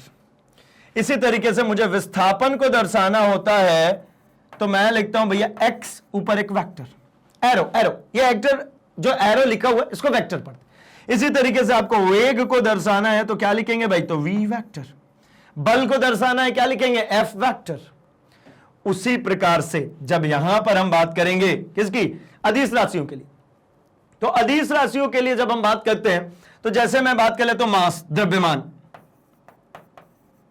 द्रव्यमान क्या डिनोट करते हैं भैया? एम से डिनोट कर लेते चुपचाप, ठीक है ना? द्रव्यमान किससे? एम से नॉर्मली डिनोट कर लिया। समय किससे डिनोट कर लिया? तो भैया सेकंड नॉर्मली। एस से नॉर्मली लिखते हैं तो एस लिखते, तो मैं एस सिर्फ एस लिखता। ऊपर कुछ एरो एरो कुछ आ रहा है क्या? ऐसा तो नहीं। इसको है ना साधारण अक्षरों से दर्शाते हैं, जबकि वेक्टर को दर्शाने के लिए ऊपर एक एरो। तो क्या भैया ये एरो दर्शाने के लिए ऐसा है क्या कि ये विस्थापन, अगर यहां कहीं समझाता हूं, विस्थापन अगर ऊपर की तरफ हो रहा है तो मैं लिखूं एक्स ऐसा, विस्थापन अगर इधर की तरफ हो रहा है तो लिखूं एक्स के ऊपर एरो इस तरीके से। यही विस्थापन अगर मेरे पास में हो रही है किधर? लेफ्ट हैंड साइड में, तो मैं एक्स के ऊपर ऐसा लेफ्ट में एरो बना दूं। यही विस्थापन यहां पर हो रहा है भैया नीचे की तरफ, तो क्या मैं ऐसा बना दूं? तो नहीं, कहीं भी हो रहा हो उससे फर्क नहीं पड़ता। ये जो एरो है ये दिशा को ये नहीं बता रहा है कि ये जो है ना ये ईस्ट में है या वेस्ट में या नॉर्थ में साउथ में, ना, सिर्फ ये बता रहा है कि इसके अंदर दिशा समाहित है। उसको अलग से भी लिखना पड़ता है। तो क्या बताएगा भैया? तो ये कंडीशन हो, ये हो, ये हो, ये हर एक कंडीशन में लिखने का तरीका क्या होता है? एक्स के ऊपर एरो, और यही एरो, लेफ्ट में एरो, राइट में एरो, या ऊपर एरो, नीचे एरो, ऐसा कुछ नहीं। कुछ भी हो, कैसा भी हो, आपको यही चीज लिखना होता है। एक्स वेक्टर मतलब एक्स के ऊपर राइट हैंड साइडेड एक एरो का निशान। ये देखिए त्वरण में लिखा हो मैंने, ये देखिए त्वरण में लिखा हो, विस्थापन में लिखा हो, वेग में लिखा हो, सब में एरो एक ही तरफ से। तो मतलब एरो सिर्फ ये नहीं बता रहा है कि भाई ये पूरब है कि पश्चिम है कि उत्तर है कि दक्षिण है, ना, वो दिशा बता रहा है, नो डाउट, बट एरो नहीं बता रहा है कि एरो कर दिया उधर साइड दिशा हो गई ना। चलिए आगे बढ़ता हूं मैं और डिस्कस करते हैं हम। तो सदिश राशियों में ये तो अलग से एक्सक्लूसिवली लिखा है बस कि सदिश राशियों में दिशा होती है, अदिश में दिशा नहीं होती है। पहले ही डेफिनेशन में इसकी बात हम कर चुके हैं। उदाहरण के लिए देख लीजिए कितने सारे लोग हैं। बल है, संवेग है, बल आगुण है, आवेग है, भार है, विद्युत क्षेत्र है, विस्थापन है, वेग, त्वरण आदि, ये सब सदिश राशि हैं। क्यों लिखा भैया? ये सब तो आपको, आप बोलोगे मेरे को तो ये पता, ये पता, ये भी पता है, ये भी पता है, बस बाकी नहीं पता। ये पता है, हाँ ये पता, बाकी भी पता है भैया। आपको फर्स्ट चैप्टर याद करिए ना, जब हमने विमीय सूत्र की बात करी थी तब इन सभी के बारे में हमने अलग अलग से क्या कर ली थी? चर्चा कर ली थी। तो भैया ये जो क्लासेस है ना, ये क्लासेस सिंक्रोनाइज है। सिंक्रोनाइज का मतलब क्या? आपको क्रमशः चलना होता है। आप एकदम से सोचेंगे कि कोई से भी जगह पे जाएं और कहीं से भी उठा करके शुरू हो जाए तो भैया नहीं चलते। आपके पास में क्या होना चाहिए? क्रमशः अध्ययन के पाठ होते हैं। खैर कोई दिक्कत नहीं है, ये पढ़ना सब कुछ है। जैसे बल का मतलब आपको पता है क्या होता है भाई? किसी चीज के ऊपर बल लगने के बाद उस वस्तु की दिशा बदल सकता है, उसकी साइज बदल सकता है, उसका शेप बदल सकता है, उसको बल कहते हैं। उसी तरीके से संवेग होता है भैया द्रव्यमान इंटू वेग। उसी तरीके से बल आघूर्ण है, बल इंटू लंबवत दूरी। उसी प्रकार से आवेग है, भार है, विद्युत क्षेत्र है, विस्थापन, ये सब कुछ, ये सब में दिशा होगी। बिना दिशा के कुछ भी नहीं चलेंगे। अगर यहां पे बात करते हैं अदिश में, तो ऊर्जा, इसको दिशा की क्या आवश्यकता है भाई? मेरी एनर्जी कितनी है, इसको दिशा से कोई लेना देना नहीं है। अगर इसी तरीके से मैं बात करता हूं शक्ति, शक्ति पावर को दिशा से कोई लेना देना नहीं। कोण को नहीं है, ताप को नहीं है, विद्युत धारा को नहीं है, लंबाई को नहीं है, दूरी को नहीं है, समय को नहीं है, क्षेत्रफल को नहीं है। अच्छा, क्षेत्रफल की अगर मैं बात करता हूं, आयतन, घनत्व, दाब, कार्य और विद्युत विभव आदि, ये सभी कैसी होगी? अदिश राशि। इसको मैं एक्सक्लूसिव करता हूं, इसको मैं अलग से हटाता हूं। सदिश राशि में कैलकुलेट हो जाती है भाई क्षेत्रफल। ठीक, चलिए यहां तक की बातें आपको क्लियर होगी। हम बढ़ते हैं थोड़ा सा और आगे, और अब बारी है किसकी, तो मैं जो कमिटमेंट आपको कर रहा हूं किसकी, कि भैया सभी प्रकार के सदिश को पढ़ना पड़ेगा। कितने प्रकार के सदिश होते हैं, कौन कौन से सदिश होते हैं, इन सभी को। एंड आपके जो स्कूल इंटरनल एग्जामिनेशन होती है ना, उसमें तो डायरेक्टली पूछ लेते हैं नाम दे करके, कि भैया नाम दे दिया और उसके जरिए पूछ लेते हैं आप इसको एक्सप्लेन कर दीजिए। तो देखिए हम सबसे पहले सदिश के टाइप्स जो पढ़ना शुरू करें, उसमें सबसे पहला है हमारे पास में पोलर वेक्टर, ध्रुवीय सदिश। ध्रुवीय सदिश का क्या मतलब है, पोलर वेक्टर का क्या मतलब है, तो देखिए सदिश जो समान प्रारंभिक बिंदु, मतलब स्टार्टिंग पॉइंट सेम, जैसे विस्थापन रखते हैं, है ना, या समान कार्यकारी बिंदु, मतलब पॉइंट ऑफ एप्लीकेशन जैसा फोर्स रखते हैं, ध्रुवीय सदिश कहलाते हैं। मतलब ऐसा समझ में आ रहा है, ये एक पॉइंट है, यहां पे एक व्यक्ति ने क्या किया भाई, तो फोर्स लगा रहा है, बल लगा रहा है, खींच रहा है इसको। जैसे आपने देखा है, मैं इसके लिए एक एग्जांपल बनाता हूं। छोटे बच्चे ऐसा खेलते हैं ना, ऐसा ऐसा छोटे बच्चे खेल रहे होते हैं, और भैया क्लास 11 में खूब सारे ऐसे क्वेश्चन करने। छोटे बच्चे ऐसा खेल रहे होते हैं, ज्यादा ऊपर हो गया, बड़ा बच्चा हो जाएगा ये, ऐसा ये ऐसा पकड़ के, और ऐसे ही क्या कर रहे होते भाई, तो इस कार्ड को खींच रहे होते, है ना, ऐसे ही कोई गाड़ी वाड़ी बनाकर खींच। तो इस समय क्या होता है, ये इधर की दिशा में लगा रहा होता है बल, बल किधर लगा रहा है, इधर की दिशा में, और ये जो गाड़ी है वो किधर चल रही होती है, इधर की दिशा में चल रही होती है। इस समय ये रहा हमारा पॉइंट ऑफ एप्लीकेशन, ये रहा पॉइंट ऑफ एप्लीकेशन। ठीक, उसी प्रकार से मान लीजिए विस्थापन की बात करते हो, तो एक स्टार्टिंग पॉइंट और एक कौन सी होगी, फाइनल पॉइंट, एक ही डायरेक्शन में। तो ऐसे जो भी वेक्टर्स मिलते हैं, इन सभी को क्या कहते हैं, पोलर वेक्टर। इन्हीं को कहते हैं हम क्या, ध्रुवीय सदिश, पोलर वेक्टर, जिनका क्या हो भाई, या तो प्रारंभिक बिंदु समान हो, या उसका कार्यकारी बिंदु, कार्यकारी मतलब जहां पर लग रहा है, पॉइंट ऑफ एप्लीकेशन जो है वो समान हो जाए, उसको हम क्या कहेंगे भाई, उसी को कहते हैं हम ध्रुवीय सदिश, पोलर वेक्टर। इसी तरीके से और वेक्टर्स हैं, कौन से, तो अक्षीय, एक्सियल, दो कैटेगरी है मेन है भाई, पोलर और एक्सियल। पोल्स मतलब आपको समझ में आ गया होगा, पोल्स मतलब ध्रुव, जैसे पृथ्वी की उत्तरी ध्रुव दक्षिणी ध्रुव, उसी तरीके से यहां पर अक्षीय, एक्सियल वेक्टर की बात करते हैं। वह सदिश जो कि घूर्णन प्रभाव देते हैं एवं दाएं हाथ के पेंच के नियम के अनुसार घूर्णन अक्ष के अनुदिश होता है, अक्षीय सदिश कहलाता है। ये क्या है भाई, तो ये कहने का मतलब ऐसा हो गया कि जैसे यहां पर एक पॉइंट है, यहां पे कोई एक पॉइंट से एक इस तरीके से थ्रेड है, और ये ऐसे घूमे जा रहा है, घूमे जा रहा है। तो जब ये घूम रहा होगा तो यहां से घूम करके यहां आ गया, तो ये किसके परितः चल रहा है, ये एक अक्ष के परितः चल रहा है, एक अक्ष के परितः चल रहा है। यहां पर ये जब हम बात करेंगे तो ये किसके परितः चल रहा है, ये हो गई मेरी अक्ष, ये जो घूमने वाला पार्ट है ये किसके परितः चल रहा है, तो इसी अक्ष के परितः चल रहा है। ये देखो, ये इस अक्ष के परितः घूम रहा है, तो इसीलिए इसको कहते हैं एक्सियल वेक्टर, है ना। एक्सियल वेक्टर मतलब क्या, अक्षीय वेक्टर। क्या क्या होता है, जैसे कोणीय विस्थापन, कोणीय वेग, कोणीय त्वरण, बल आघूर्ण, जितने रोटेशन वाली चीजें आएंगी ना, जितनी गोल घूमने वाली चीजें आएंगी ना किसी चीज के परितः, वो सब किसके जरिए आएंगे भाई, तो वो सब एक्सियल वेक्टर के अंतर्गत आएंगे। जैसे आप सिंपली वो समझ लीजिए ना, आपके साइकिल का जो वो लगा होता है, क्या धुरी कहते हैं, हाँ धुरी कहते होंगे, है ना, एक्सेल लगी होती है ना उसके अंदर में, उसके ऊपर क्या होता है, तो आपकी साइकिल की पहिया घूम रही होती है, ठीक है ना। तो क्या हो रही है, इस एक्सिस के परितः वो घूम रही है। पंखा लटक रहा है, ये पंखा लटक रहा है, ये रही उसकी एक्सिस, उसके परितः ये गोल गोल घूम रहा है। उस समय भाई कोणीय विस्थापन निकल आएंगे, उस समय क्या निकल आएंगे, वो आ जाएंगे भाई, कोणीय वेग आएगा, वहां पे कोणीय त्वरण आएगा। ये नॉर्मल है, ये सिंपली देखिए, विस्थापन होता था, वेग होता था, त्वरण होता, अब क्या जुड़ गया, कोणीय कोणीय कोणीय, कैसे होगा, क्या होगा, ये सबकी बातें करेंगे। बस बात अभी इतनी से करनी है कि किस तरीके के वेक्टर्स इसके अंदर में आएंगे। तो पोलर समझ में आया, पोलर का मतलब क्या था भाई, तो पोलर का मतलब हमने ये देखा था कि एक पॉइंट ऑफ एप्लीकेशन हो या एक ही जगह से स्टार्ट हो रहे हो, वो पोलर, और अगर वो किसी एक्सिस के परितः हो तो वो कहलाएंगे क्या, हमारे एक्सियल।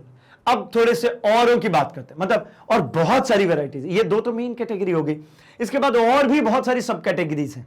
क्या क्या है, बहुत छोटे छोटे हैं लेकिन बड़े इंपॉर्टेंट है भैया, बड़े काम के। ये क्या होता है ना, एक बड़े क्वेश्चन के साथ में चिपक के आते हैं, छोटा सा एक बड़ा क्वेश्चन आता है, उसके साथ में छोटू सा चिपक के आ जाता है, और बड़ा दिमाग खराब करता है। क्यों दिमाग खराब करता है भाई, क्योंकि हमने हवा में उड़ा दिए होते हैं, और जब आता है तब बड़ी दिक्कत आती है। क्या क्या है जरा देखिए, सबसे पहले तो बात करते हैं शून्य सदिश। किसकी बात कर लेते हैं भाई, शून्य सदिश की। अगर मैं यहां पे शून्य सदिश की बात करता हूं, जीरो वेक्टर की बात करता हूं, तो शून्य मापांक वाले सदिश को शून्य सदिश कहते हैं जिसकी दिशा अनिश्चित होती है। जीरो वेक्टर, जीरो वेक्टर का मतलब क्या है? ये रहा एक डॉट, इसकी कौन सी दिशा होगी कुछ नहीं कह सकते। इसको समझाता हूं, जरा बी पॉइंट समझिए, थोड़ा और रिलेट कर पाएंगे। उचित सदिश मतलब प्रॉपर वेक्टर, मतलब अशून्य मापांक वाले सदिश को उचित वेक्टर कहते हैं, प्रॉपर वेक्टर कहते हैं। जैसे देखिए ये रहा, एक इसकी वैल्यू है, एक इसकी वैल्यू है, एक ये है इसकी वैल्यू है, ठीक है ना। ये सब क्या हो गया? ये सब प्रॉपर वेक्टर हो गया। जैसे नॉर्मली वेक्टर की हम बात करते हैं तो वेक्टर मतलब हम क्या कह रहे थे भाई कि एक फिक्स पॉइंट हो ए और यहां से ये चलना शुरू कर दे किसी दिशा में। जैसे यहां पे एक फिक्स पॉइंट था और यहां से ये क्या हुआ, ये चलना शुरू कर दिया किसी दिशा में, तो इसी को हमने कहा वेक्टर, इसी को कहा हमने सदिश। जीरो सदिश का मतलब मैं सिखाता हूं और ये बहुत इंपॉर्टेंट पार्ट भी है, बहुत इंपॉर्टेंट पार्ट है जीरो वेक्टर का मतलब। देखिए जो मैं अब से पहले ऐसी कुछ बातें करते हुए आ रहा था कि 5 metre minus 5 metre is equal to 0 metre होगा।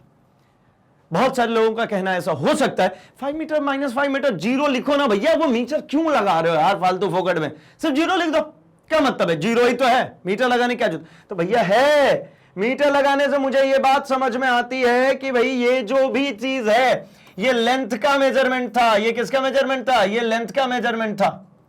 ये किसका मेजरमेंट था? ये लेंथ का मेजरमेंट था। जब ये लेंथ का मेजरमेंट था तो मतलब फाइनल रिजल्टेंट में 0 मीटर का तात्पर्य क्या हुआ? तो ये समझ में आया कि भैया इसका जो संख्यात्मक मान है, जो मैग्नीट्यूड है, वो 0 ही है, उसकी इकाई नहीं, इकाई तो उतनी है। तो भैया जीरो वेक्टर का क्या मतलब है? तो ऐसा ही समझ लीजिए। क्या? तो मैं ऐसा कहता हूं कि कहीं पर भी आपको दिख रहा है कोई, है ना, अगर मैं कहता हूं कि 5x, ठीक है, या ऐसा लिख लेता हूं मैं 5 vector minus 5 vector, 5 vector minus 5 vector, तो बहुत सभी लोगों का कहना हो सकता है कि भैया ये लिख दो आप 0, लेकिन मैं कहता हूं नहीं भाई, ये होगा 0 वेक्टर। आप कहोगे ये कांस्टेंट टर्म पे कैसे आपने चढ़ा दिया भैया एरो, तो लो भैया ये चढ़ा देते हैं, a vector minus a vector is equal to 0 vector. ये बिल्कुल नहीं सोचेंगे भैया जीरो ही तो है, क्या फर्क पड़ता है उसके ऊपर एरो लगाए या नहीं लगाए। भैया फर्क पड़ता है, जीरो के ऊपर अगर आपने वेक्टर लगाया तो इससे आपको साबित होता है कि भैया ये एक सदिश राशि है, और नहीं लगाया तो अदिश राशि हो गई। तो यही चीज यहां पर लिख रहे हैं कि शून्यांक, शून्य मापांक, इसका हुआ क्या, इसका मापांक शून्य हो गया ना, मतलब इसका जो मैग्नीट्यूड, जो संख्यात्मक मान्य था वो शून्य है ना, दिशा थोड़ी। शून्य मापांक वाले सदिश को शून्य सदिश कहते हैं। इसकी दिशा कैसी होती है? अनिश्चित है, इसकी दिशा आइडेंटिफाइड नहीं है। ये जो डॉट बना हुआ है इसकी दिशा कहीं आइडेंटिफाइड नहीं है भाई, अनिश्चित है इसकी दिशा। उसी तरीके से उचित सदिश, प्रॉपर वेक्टर, तो भैया यहां पर एक मैग्नीट्यूड भी होगा और एक डायरेक्शन भी होगी, एक उचित डायरेक्शन भी होगी और एक उचित उसका मैग्नीट्यूड होगा। मतलब इसका मैग्नीट्यूड 0 नहीं हो सकता, अशून्य होगा इसका मैग्नीट्यूड। अशून्य का मतलब 0 नहीं होगा, अदर देन 0, कोई से भी रियल नंबर होगी लेकिन 0 नहीं होगा। आइए इसी तरीके से बात करते हैं हम समान सदिश, लाइक वेक्टर्स किसको कहते हैं, है ना। दो तरीके से वेक्टर्स होते हैं, एक लाइक वेक्टर्स, एक अनलाइक वेक्टर्स। लाइक वेक्टर्स किसको कहते हैं? तो लाइक वेक्टर्स मतलब दो या अधिक सदिश यदि उनके प्रारंभिक बिंदु समान हो या समांतर हो और समान दिशा में हो, समान सदिश कहलाते हैं। जैसे ये एक पॉइंट ये देखिए, ये ए वेक्टर और ये कौन है भैया? V vector. ये ऊपर एरो लगा दिया मतलब वेक्टर, ए वेक्टर और बी वेक्टर, ये दोनों देखिए ना, दोनों की प्रारंभिक बिंदु समान नहीं है लेकिन दिशा दोनों की समान है। कैसे पता चल गई? तो ये लाइंस देखिए ना, ये दोनों लाइन एक दूसरे कैसी चले, समानांतर चल रही है। इसलिए इसी जगह पे अगर ऐसा होता कुछ, एक इधर चल रहा है ए, ये चल रहा है ए वेक्टर, और इधर ही साइड में चल रहा होगा कौन? B vector. दोनों की अगर देखें तो प्रारंभिक बिंदु समान है और दिशा भी कैसी है? समान। मतलब सदिश यदि उनके प्रारंभिक बिंदु समान हो या समांतर हो, समान हो या फिर समांतर हो, लेकिन क्या भाई? दिशा समान होनी चाहिए। दिशा दोनों में देखेंगे कैसी है? समान है, दोनों एक ही डायरेक्शन में जा रहे हैं। तो ऐसे वेक्टर्स को हम कहते हैं क्या? Like vectors. ऐसे ही वेक्टर्स को कहते हैं हम समान वेक्टर। क्या कहते हैं? समान वेक्टर। चलिए आगे बढ़ता हूं मैं, एंड और भी वेक्टर्स को हम डिस्कस करेंगे। कौन से भाई? तो समान कर लिया था, अब किसको कर ले? असमान को कर लेते हैं, unlike vectors. Unlike vectors exactly opposite होगा किसका भाई? तो जो लाइक वेक्टर्स थे, जो समान वेक्टर थे, उनका जस्ट अपोजिट। जस्ट अपोजिट क्या होना चाहिए? तो भैया पैरेलल हो। कैसे? पैरेलल हो लेकिन दिशा विपरीत हो जाए। पैरेलल होंगे लेकिन दिशा विपरीत हो जाएगी। देखिए, दो हो या उससे अधिक सदिश यदि उनके प्रारंभिक बिंदु और अंतिम बिंदु समान हो या फिर समानांतर हो, एक दूसरे के विपरीत दिशा में हो, तो सदिश असमान सदिश कहलाता है। जैसे देखिए, ये एक तो आपको यहां पर पॉइंट दिख ही रहा है, एक इधर की तरफ जा रहा है, ये है भैया ए वेक्टर, और एक इधर की तरफ आ रहा है, ये है मेरा बी वेक्टर। तो बी मान लीजिए यहां से शुरू होकर के आया था, यहां तक पहुंचा, और ए यहां से शुरू होकर के वहां तक पहुंचा। मतलब ऐसा हो सकता है कि दोनों की जो अंतिम बिंदु है या फिर दोनों के प्रारंभिक बिंदु है वो दोनों समान हो, लेकिन ये है कैसे? Opposite direction. ऐसा भी तो हो सकता है, ये यहां से इधर चल दे और ये यहां से इधर चल दे। ये हमारा ए वेक्टर है और ये हमारा बी वेक्टर है। ये भी कौन से हो गए भाई? तो ये भी अनलाइक वेक्टर्स हो गए। ये भी हो गया हमारा असमान सदिश। ये इसमें ध्यान से देखेंगे, मैग्नीट्यूड से हमको फर्क नहीं पड़ता है, इसके संख्यात्मक मान से हमको फर्क नहीं पड़ता, हमको फर्क पड़ रहा है डायरेक्शन से। अगर दोनों की डायरेक्शन पैरेलल थी या सेम थी तो उसको हमने कहा था लाइक वेक्टर्स, लेकिन वो अगर अलग हो गई तो ये हो गया अनलाइक वेक्टर्स। इसी तरीके से होता है इक्विवेलेंट वेक्टर, तुल्यकारी, क्या? या तुल्य सदिश। ठीक, तुल्य सदिश का मतलब यदि दो या अधिक। अच्छा, ये बार बार अधिक अधिक क्यों लिख रहे हैं? तो भैया ये जरूरी नहीं है ना। ये देखिए, ए वेक्टर इधर साइड में चल रहा बी वेक्टर, इधर ही साइड में चल रहा कौन? सी वेक्टर भी। तो ये ए और सी ये दोनों अनलाइक हो गए, और ये सी और बी दोनों कैसे हो गए? ये दोनों लाइक वेक्टर्स हो गए, दोनों एक ही दिशा में चलते, तो सी और बी तो लाइक हो गए, लेकिन ए और सी अनलाइक है, ए और बी भी अनलाइक है। तो मतलब दो से ज्यादा वेक्टर्स भी हो सकते हैं, दो से ज्यादा भी वेक्टर्स हो सकते हैं। आइए, तो तुल्य सदिश का मतलब यदि दो या अधिक सदिश दिशा व परिणाम दोनों में समान है या समांतर प्रारंभिक बिंदु और अंतिम बिंदु रखते हैं, तो ऐसे सदिश तुल्य सदिश कहलाते हैं। मतलब क्या?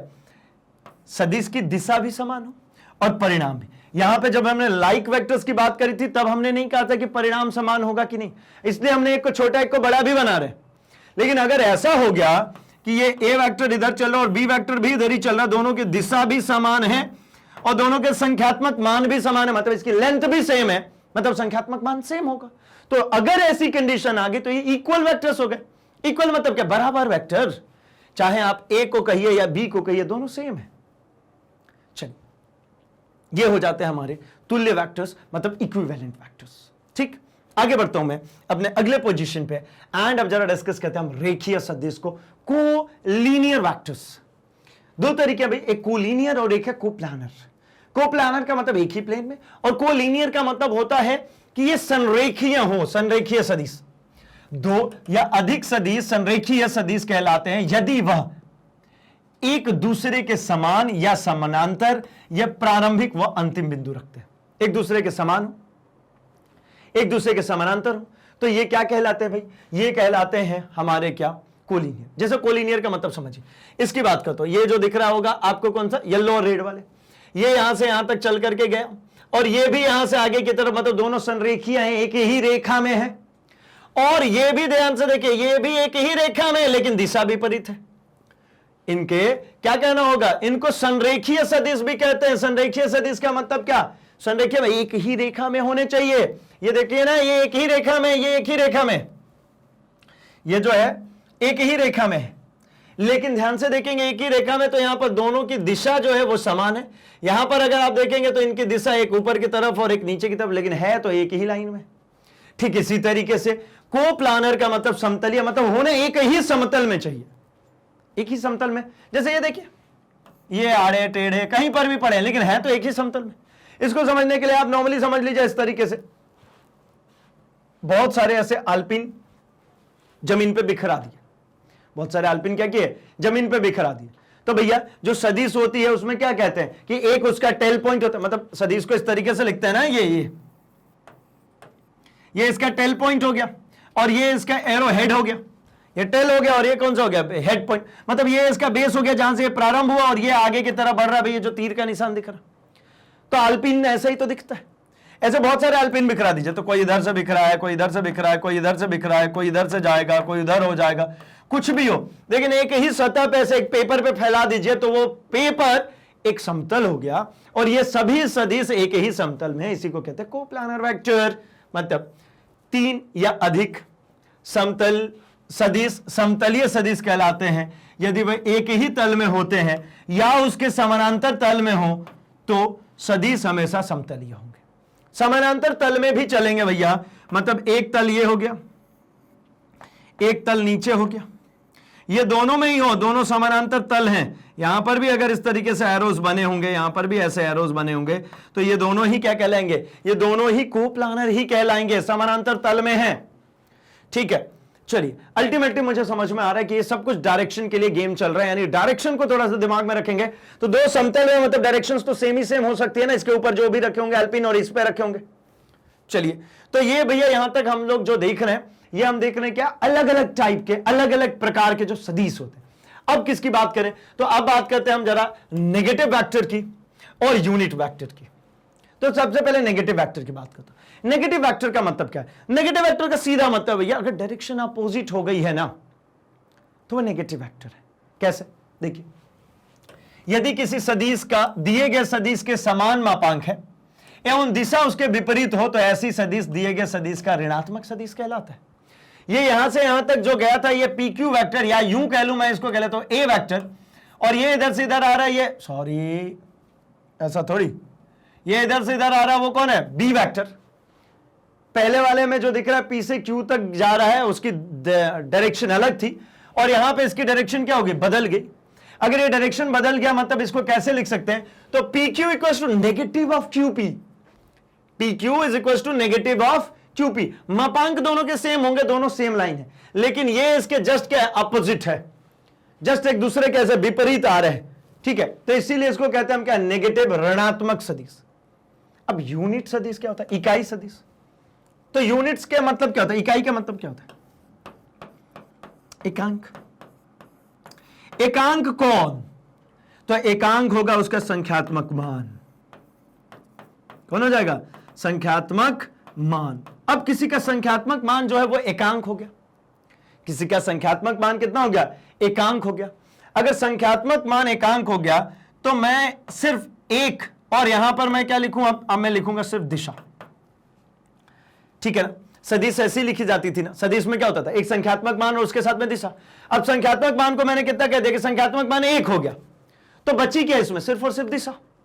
तो इसीलिए इसको हम क्या कहते हैं, इसको हमारा एक और नाम है, इसको हम दिशा सदिश भी कहते हैं। क्या कहते हैं हम इसको, दिशा सदिश भी कहते हैं, डायरेक्शन वेक्टर भी कहते हैं इसको। तो कैसे होगा ऐसा, तो डायरेक्शन वेक्टर का एक फॉर्मूला है। मान लीजिए मेरे पास में एक वेक्टर है, कौन, ए वेक्टर। क्या है, ए वेक्टर। तो इसको कुछ इस प्रकार से डिनोट करते हैं, ए कैप। क्या लिखते हैं भाई, ए कैप, ए के ऊपर एक कैप, इसको कैप पढ़ते हैं। और अगर ऐसा एरो लगा हुआ है तो इसको वेक्टर पढ़ते हैं, ए वेक्टर। ये कैप लगाने का मतलब ही होता है यूनिट वेक्टर। ये किसी के ऊपर कैप लगा मतलब सिर्फ और सिर्फ वो दिशा है, उसमें मैग्नीट्यूड नहीं है। तो कैसे होगा भाई, तो मुझे एक बात पता है, मुझे सिर्फ दिशा चाहिए ना, ये एक चाहिए ना। तो देखिए मेरे पास में ऐसा मैं लिखता हूं, संख्यात्मक मान और यहां पर इकाई है। क्या है, संख्यात्मक मान और इकाई। इकाई मतलब वो डायरेक्शन के साथ ही आएगी। इसको अगर मैंने विभाजित कर दिया किससे, सिर्फ संख्यात्मक मान से, सिर्फ और सिर्फ किससे, संख्यात्मक मान से, तो क्या मिलेगा भाई, ये कैंसिल हो गया, सिर्फ इकाई। मैं कैसा कहना चाह रहा हूं, मैं कह रहा हूं ऊपर लिखा हुआ 5 मीटर, नीचे मैं लिख दूं 5, संख्यात्मक मान तो 5 ही था, 5 से 5 काट दीजिए, सिर्फ और सिर्फ क्या बचा, मीटर। मीटर मतलब सिर्फ और सिर्फ क्या बची, इकाई। ऐसा ही मैं यहां पे कहना चाहता हूं कि सिर्फ और सिर्फ मुझे दिशा चाहिए तो क्या करना पड़ेगा, तो मैं कहता हूं भैया ये रहा मेरा ए वेक्टर। ए वेक्टर का मतलब क्या है, ए वेक्टर का मतलब संख्यात्मक मान और उसकी दिशा दोनों डिवाइड कर दो संख्यात्मक मान से, किसके, ए के। ये ए वेक्टर के संख्यात्मक मान से। आपको ये क्या लिखा है, ऐसा थोड़ी होता है, ये कुछ भी भैया, इसका मतलब होता है संख्यात्मक या परिणाम कह लेते हैं, है ना, परिणामी मान। इसका मतलब क्या होता है, परिणामी मान। मतलब इसमें से डायरेक्शन हट जाएगा। इसका मतलब होता है डायरेक्शन इसमें से क्या हो गया भाई, परिणामी मान का मतलब है कि दिशा रहित, इसमें दिशा नहीं है। मैंने क्या लिखा, ऊपर लिखा ये इसकी मैं बात करूं तो ये क्या लिखा है, ये संख्यात्मक मान और इसके साथ में क्या लिखा हुआ है भैया, दिशा। नीचे संख्यात्मक मान से डिवाइड कर दूंगा तो सिर्फ और सिर्फ क्या बचेगी, दिशा। तो भैया इसको याद रख लेंगे, ये एक फॉर्मूले के जैसा भी आपको कहीं बुक्स वगैरह में देखने को मिल सकता है। A cap is equals to a vector upon modulus of a vector, a vector upon में मॉड्यूलस ऑफ ए वेक्टर, मतलब ये सदिश अपॉन में सदिश का सिर्फ परिणाम, परिणाम से डिवाइड कर देंगे तो सिर्फ और सिर्फ दिशा ही बदलेगी, इसीलिए कहते हैं हम इसको क्या, इकाई सदिश। जरा इसी चीज को हम चलते हैं और जो हमारा ग्राफिकल सिस्टम होता है, कार्टेशियन सिस्टम जिसको कहते हैं, उसमें हम जरा देख लेते हैं कि ये किस तरीके से रिप्रेजेंट होता है। आखिर ये जो इकाई सदिश जिसकी मैं बात कर रहा हूं, ये कैसे निर्देशित होता है। तो देखिए बहुत सारी जगहों पे अलग अलग तरीके से इसको निर्देशित किया जाता है। जैसे मैं आपको सिंपली समझाऊं, जब ग्राफ में निर्देशित करना होता है तो ये है मेरा एक्स अक्ष, जो मेरे एक्स अक्ष के अनुदिश होता है, यहां पर बना हुआ है, जो मेरे एक्स अक्ष के अनुदिश होता है, जो कोई भी बदलाव एक्स अक्ष के अनुदिश हो, ये जरूरी नहीं है विस्थापन होगा, समय विस्थापन होगा, वेग होगा, त्वरण होगा, इससे कोई लेना देना नहीं। मैं क्या बोल रहा हूं, कोई भी ऐसी सदिश राशि, कोई भी सदिश राशि, वो बल हो, ठीक है, वो हमारा विस्थापन हो, कुछ भी हो, अगर वो एक्स अक्ष के अनुदिश हो रहा है, हॉरिजॉन्टल हो रहा है, क्षैतिज हो रहा है, अगर ये क्षैतिज तल में हो रहा है तो इसके सिर्फ डायरेक्शन को बताने के लिए, ये देखिए एक्स अक्ष का मतलब क्या होता है भाई, ये एक रेफरेंस लाइन है ना, ये सिर्फ और सिर्फ क्या, एक रेफरेंस लाइन है, इसके तरफ हम दिशा को निर्देशित करते हैं। तो इसको सिर्फ दिशा से निर्देशित करना है तो इसको हम लिखते हैं आई कैप, आई कैप एक्स एक्सिस को। लेकिन कुछ जगहों पर आपको ऐसा भी देखने को मिल जाएगा, कुछ बुक्स एक्स आई कैप, ठीक है ना, कुछ फॉरेन राइटर्स हैं जिनकी बुक्स में आपको ऐसा भी देखने को मिल जाएगा।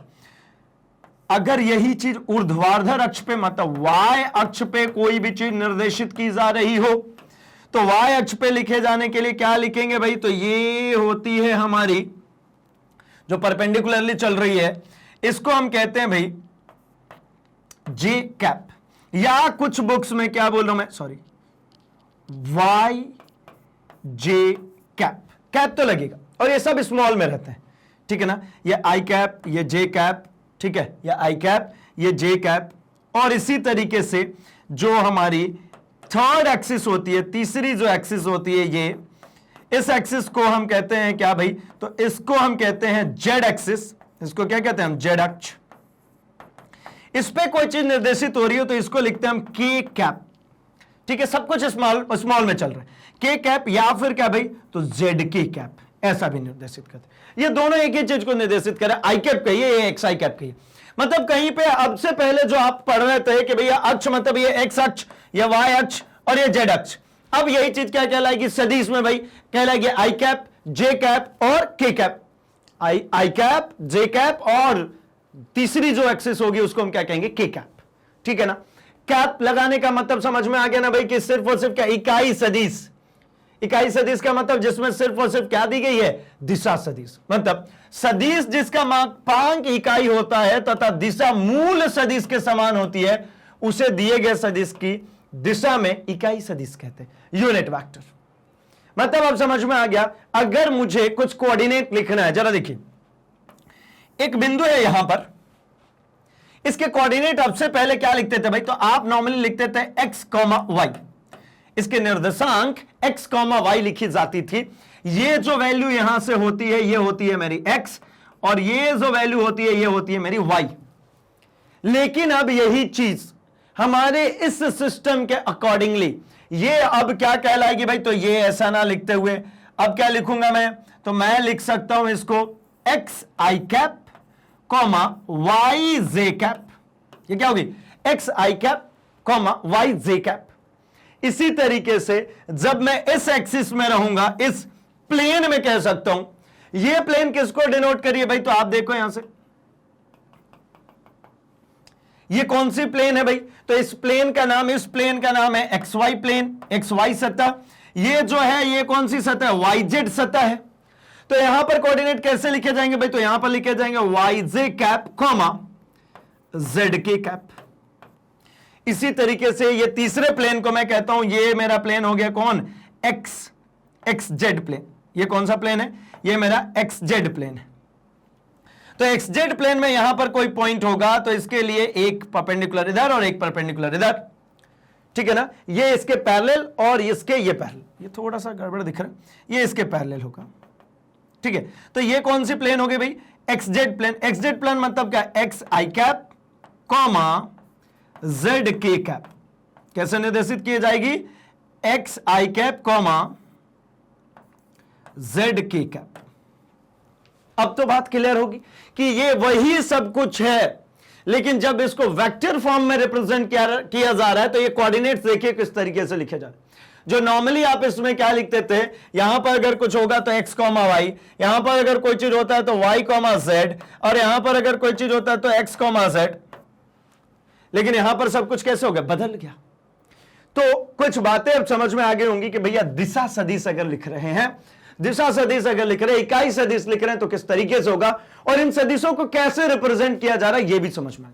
एक छोटी सी बात और करते चल रहा हूं, यहां पर एक पॉइंट है, इसके कोऑर्डिनेट्स दे दिए गए, मान लीजिए आपको दे दिया गया 3,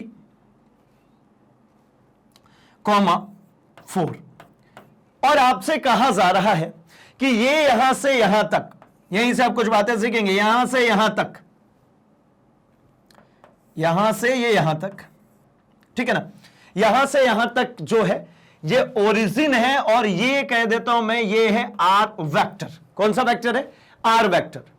तो ये आर वेक्टर को कैसे निर्देशित करेंगे, तो आर वेक्टर को ये पॉइंट का नाम मैं दे देता हूं ए, इसी चीज को मैं कहता हूं क्या भाई, तो मैं इसी चीज को कहता हूं ओ ए वेक्टर। क्या कहता हूं मैं इसको, ओ ए वेक्टर। ओ ए वेक्टर की वैल्यू कितनी है भैया, आर वेक्टर। आर वेक्टर को जब कभी आपको लिखना होगा तो ये कोऑर्डिनेट देखिए 3 आई कैप, ठीक है, कितना हो जाएगा 3 आई कैप प्लस 4 के कैप। ये कैसे लिखेंगे, 3 आई कैप प्लस 4 के कैप, ठीक है।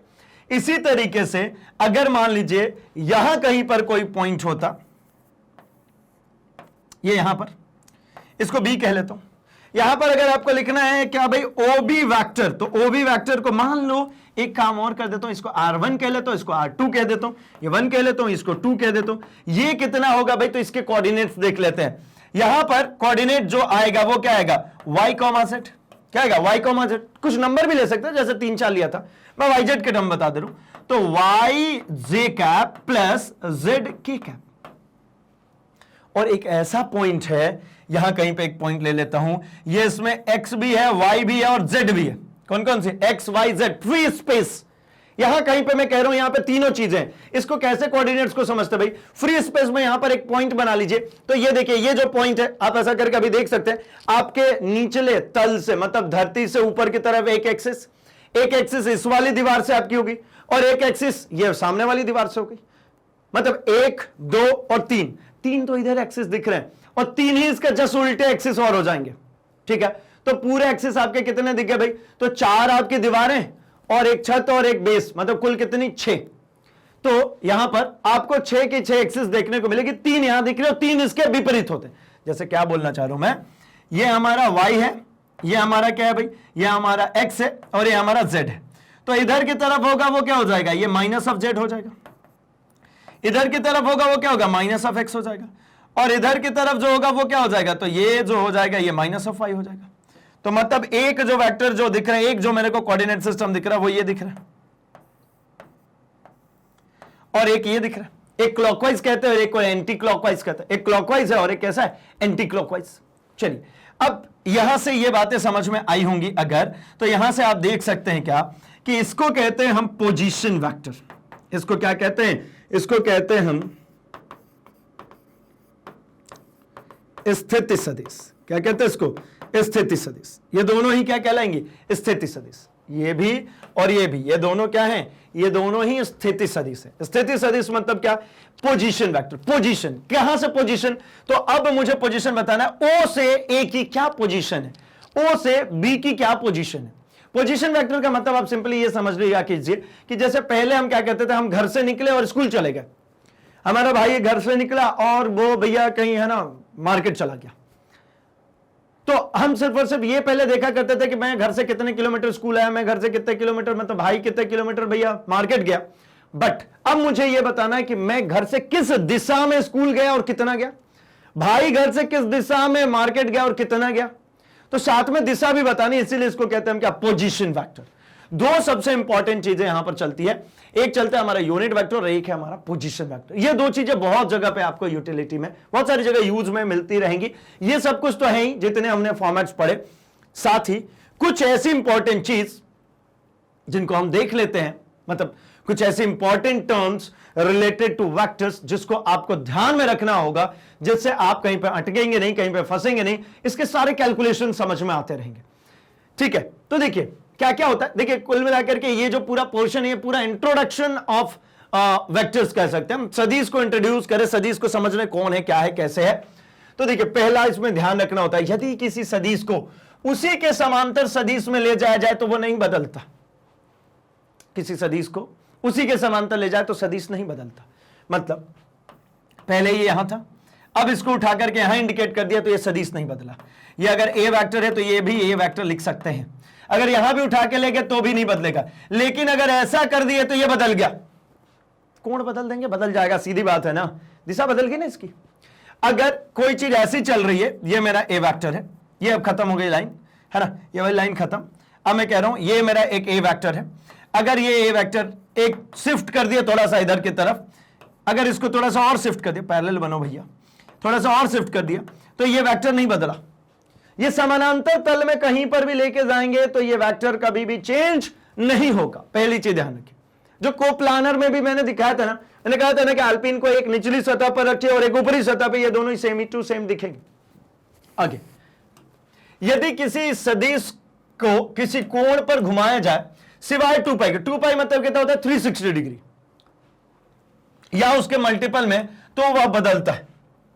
ठीक है, मतलब क्या, यहां पर एक वेक्टर है और इसको 360 डिग्री घुमा दिया तो वापस यहीं पे आ गया ना, तो बदलेगा क्या, नहीं बदलेगा। इसीलिए कहा इसके सिवाय, सिवाय किसके, 2 पाई के, 2 पाई को छोड़ दीजिए या 2 पाई के किसको, मल्टीपल को छोड़ दीजिए। मतलब एक बार इसको घुमाया 360, ठीक है, और अगली बार घुमाया भैया 2 बार घुमा दिया, ऐसा 720 डिग्री घुमा दिया। आप 720 डिग्री घुमाइए, आप 360 डिग्री घुमाइए, मतलब ये अल्टीमेटली क्या है 2 पाई। ये कितना हो जाएगा भाई, है ना, ये 2 पाई है, ये कितना हो जाएगा भाई 720 है, मतलब क्या 2 इंटू 360 डिग्री। ठीक है, इसके बाद और नहीं तो क्या आपका दिए 3 इंटू 360 डिग्री। आप कितनी बार 3 इंटू 360 डिग्री, मतलब आपने 3 बार यहां पर घूम गए। ये हर बार आप करेंगे तो कहां आ जाएंगे, जहां से चले थे वहीं आ गए। 360 डिग्री अगर कहीं पर भी कोण घुमा दिया ना तो जहां चले थे वहीं के वहीं पहुंच गए, कुछ भी नहीं बदला, कोई सदिश नहीं बदली। लेकिन इसके अलावे अगर आपने कोई कोण चेंज कर दिया, आपने यहां से उठाया इसको और उठा करके यहां रख दिया, या आपने थीटा कोण चेंज कर दिया, ये थीटा कोण आपने अगर चेंज कर दिया तो भैया सदिश बदल गया। लेकिन अगर ये इसको उठाया और वापस ले करके यहीं पर छोड़ दिया तो कुछ नहीं बदला। ठीक है, चलिए आगे बढ़ते हैं। और आगे अगर पॉइंट की मैं बात करूं तो भैया ऐसा कह सकते हैं कि ए और बी एक सदिश का घुमाव है, जो ए और बी एक दूसरे के बराबर नहीं है। क्या है भाई, ये जो ए वेक्टर था ना, इसको थीटा डिग्री घुमा करके यहां ले आए, बी पर रख दिया, तो ए और बी अब दोनों बराबर नहीं है। ऐसे इसी पॉइंट में बात करते हैं, यदि निर्देशित तंत्र को स्थानांतरण या घूर्णन कराया जाता है तो सदिश नहीं बदलता, जबकि उसके घटक बदल जाते हैं। निर्देशित तंत्र को मतलब आप ऐसा समझ सकते हैं, मैंने एक लाइन पहले ही इस दिशा में बना रखी है, एक लाइन मैंने इस दिशा में बना रखी, और मैंने निर्देशित तंत्र जो पहले बनाए थे वो ऐसा था, ये एक्स एक्सिस था, ये वाई एक्सिस, ये एक्स, ये वाई, और ये जेड एक्सिस। ठीक है, एक्स वाई जेड। मैं आई जे के ना लिख करके एक्स वाई जेड लिख रहा हूं ताकि आपको इजीली समझ में आ जाए, लेकिन आप इस पॉइंट को हमेशा ध्यान रखिए, x i cap, y j cap and z k cap. इसको भैया ऐसे घुमा दो, घुमा दो, इसको इधर कर देता हूं, ये एक्स एक्सिस हो गया, यहां कहीं पे आ गया हमारा वाई एक्सिस, और इधर में चला गया जेड एक्सिस। ये एक्स एक्सिस है, ये वाई एक्सिस है, और ये जेड एक्सिस। ये जो वेक्टर पहले बना था, इस वेक्टर को ऐसे ही किया, ऐसे ही यहां पे बना, ये यही बना था ना, यहीं पे बना था। इसके घटक बदल गए, अब ये जेड और वाई से लिखा जाएगा, लेकिन वेक्टर नहीं बदला। वेक्टर नहीं बदला मतलब उसका मान नहीं बदलेगा, उसके कैलकुलेशन में कोई एरर नहीं आएगी, सब कुछ सेम होगा जैसा यहां पर हो रहा था। घटक बदल गए, अब कौन सा हो गया भाई, तो ये चला गया जेड वाई प्लेन में, जबकि यहां पर किस में था, तो ये एक्स वाई प्लेन में था। ठीक है ना, तो मतलब एक बात समझ में आ रही है कि वेक्टर कब चेंज हो सकता है, जब उसका कोण बदल जाए। बाकी आप रेफरेंस को चेंज कर दो, नहीं चेंज होगा। आप 360 डिग्री चेंज करो, नहीं होगा। 360 के किसी मल्टीपल में चेंज करो, कोई चेंज नहीं होगा। उसको पैरेलल ऊपर या नीचे ले जाओ, कोई चेंज नहीं होगा। ठीक है, और भी कुछ रूल है भाई, और भी कुछ रूल है हमारे पास। क्या है तो देखिए, किसी भी सदिश को लिखा जा सकता है उस सदिश के दिशा के एकांक सदिश तथा उस सदिश के परिणाम के गुणनफल के रूप में। यही तो कह रहे हैं। ये जो दिख रहा है आपको, a vector equals to N cap modulus of, जैसे देखिए हमने अभी क्या लिखा था, एन कैप। एन कैप मतलब एकांक सदिश। इसी चीज को हमने और भी एक तरीके से लिखा था, हमने लिखा था a cap is equals to, हमने क्या लिखा था भाई, हमने लिखा था a vector upon modulus of a vector. मैं ऐसा कहता हूं कि ये सदिश ऐसे लिखा जा सकता है, a cap into modulus of a vector. नहीं लिख सकते क्या, तिर्यक गुणा करके। एन कैप कहने का मतलब होता है एकांक सदिश के लिए एन कैप एक टर्म है जिसको यूज करते हैं। ये ए कैप क्यों लिख रहा हूं, क्योंकि जब मैं ए की बात करूंगा, एन कैप लगभग सभी जगह पे लिखी जा सकती है। एन कैप जहां लिखा होता है मतलब वो एकांक सदिश की बात कर रहा होता है, वो दिशा सदिश की बात कर रहा होता है। तो एन कैप इक्वल्स टू, अगर मैं लिखता हूं तो कैसे लिखूंगा भाई, तो एन कैप इक्वल्स टू ये होगा, ये देखिए एन कैप इक्वल्स टू क्या लिखूंगा, तो एन कैप इक्वल्स टू हो जाएगा मेरा a vector upon modulus of a vector. अर्थात सदिश ए वेक्टर के बराबर कितना हो जाएगा, तो सदिश ए वेक्टर के बराबर हो जाएगा n cap into modulus of a vector, modulus of a vector. तो मतलब ऐसा कह रहे हैं कि भैया किसी भी सदिश को इसके गुणनफल के टर्म में क्या किया जा सकता है, लिखा जा सकता है।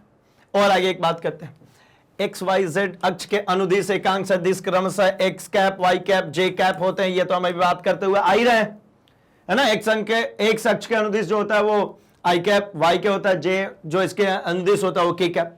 और बात करते हैं, किसी भी दो सदिश के मध्य कोण, उन दोनों सदिश के मध्य वह छोटा कोण है जब दोनों कोणों के सदिशों को इस तरह से रखा जाए कि दोनों सदिशों की प्रारंभिक बिंदु मिले। देखिए ये दोनों कोणों के प्रारंभिक बिंदु जहां मिल रहे हैं, इसके बीच के कोण को ही कहते हैं क्या हम, इसके बीच के ही कोण को हम कहते हैं सदिश का कोण। ये इनके प्रारंभिक बिंदु मिल रहे हैं ना, यहां पर देखिए ये है मेरे सदिश का कोण, ये है मेरे सदिश का कोण, यहां पे ये है मेरे सदिश का कोण। ठीक है, यहां पर इसकी अगर मैं बात करूंगा तो ये है मेरे सदिश का कोण। आप कहोगे भैया ये क्यों लिया, ये बाहर वाला, ये वाला होगा ना। तो मैं कहता हूं भैया कोण हमेशा ही कैसे ली जाती है, आपने कोण बनाया है ना, आप कैसे रखते हैं, सबसे पहले एक लाइन खींचते हैं, यहां पे आप ऐसा चांद रखते हैं, फिर इसमें से इधर से गिनना शुरू होता है, इधर से 90 डिग्री बनानी है, बन गया। मतलब कोण हमेशा कैसा लिखा जाता है भाई, एंटी क्लॉकवाइज। कोण हमेशा कैसा लिखा जाता है, एंटी क्लॉकवाइज, है ना, ऐसा उल्टा। तो यहां पर एंटी क्लॉकवाइज, अगर मैं ए और बी के बीच का कोण ढूंढने की कोशिश करूं तो ए बी के बीच का कोण कौन सा होगा, यही होगा ना। ये कोण तो नहीं होगा ना, ये तो क्लॉकवाइज हो गया, ये तो नेगेटिव एंगल हो जाएगा, है ना, उल्टे दिशा में हो जाएगा एंगल। ये वाला एंगल लिखते हैं, ठीक है, इसीलिए इसकी बात की। यहां पर अगर लिखूंगा तो देखिए ये वाला एंगल लिखूंगा, यहां पर ये लिख रहा हूं तो देखिए ये एंगल लिख रहा हूं। ठीक है, तो इसी की बात कर रहे हैं कि भैया उनकी जो प्रारंभिक बिंदु है वो मिलनी चाहिए। प्रारंभिक बिंदु सबकी देखिए ये कहीं ना कहीं या तो प्रारंभिक या अंतिम और इसकी प्रारंभिक मिल जाए तभी ये काम होगा। जहां पर क्या दिख रहा है भाई, तो थीटा जो है वो क्या हो सकता है, 0 डिग्री से बड़ी या बराबर, या फिर 180 डिग्री के छोटी, या फिर 180 डिग्री के बराबर। ये 180 डिग्री का क्या कॉन्सेप्ट है भाई, आइए जरा इसको भी समझते हैं। पाई लिखा मतलब 180 डिग्री। देखिए इसका ये मतलब था कि जैसे मान लीजिए दो संरेखीय सदिश है तो उनके मध्य का कोण हमेशा कितना होगा, 0 होगा या फिर 180 डिग्री। 0 का मतलब क्या, ये दोनों एक ही डायरेक्शन में चल रही है तो इनका दोनों का वेक्टर का एंगल कितना है, 0 डिग्री। और दोनों अपोजिट चल रही है, इसका मतलब 180 डिग्री। अपोजिट चल रही है, मैं सिर्फ दिशा बनाऊं, मुझे मैग्नीट्यूड से कोई मतलब नहीं है, तो एक इधर चल रहा है और एक इधर चल रहा है। भाई ए वेक्टर इधर की तरफ और बी वेक्टर इधर की तरफ, तो इन दोनों के बीच का ये जो कोण है कितना हो जाएगा, ये हो जाएगा 180 डिग्री। ठीक इसी प्रकार से ए वेक्टर इधर की तरफ और बी वेक्टर भी इधर ही की तरफ, ए वेक्टर भी इधर ही, बी वेक्टर भी इधर, इन दोनों के बीच का कोण कितना भैया, थीटा 0 डिग्री है। कितना है थीटा, 0 डिग्री। तो यही चीज कर रहे हैं, संरेखीय सदिश जो होते हैं उनके बीच का कोण हमेशा या तो 180 डिग्री होगा या फिर 0 डिग्री होगा। ये सब की पॉइंट्स थे जो कि बार बार हमको अलग अलग जगहों पर काम आने वाले, इसलिए इनको अलग से एक्सक्लूसिवली हमने देख लिया। ठीक है ना। आओ आगे बढ़ते हैं, जरा कुछ एग्जाम्पल्स की बात करते हैं, कुछ उदाहरणों की बात करते हैं, जिससे जो अभी पढ़ा उसको अप्लाई करना समझ जाए। क्योंकि देखिए जब तक आपने चीजों को पढ़ा है और उसको अप्लाई नहीं करेंगे तब तक हमारा काम चलेगा नहीं। तो आप चाहें तो भैया आपके सामने ये डी तक के क्वेश्चंस हैं, आप अगर समझ में आया तो भैया इनको कमेंट सेक्शन में आंसर जरूर मेंशन कीजिए। क्या ऐसी भौतिक राशि का उदाहरण दीजिए, कैसी भौतिक राशि जिसमें दिशा व इकाई दोनों नहीं है, ना दिशा है और ना इकाई है। तो ऐसी भौतिक राशि जिसमें ना दिशा होगा और ना इकाई होगा, ऐसी भौतिक राशियों को क्या कहते हैं भाई।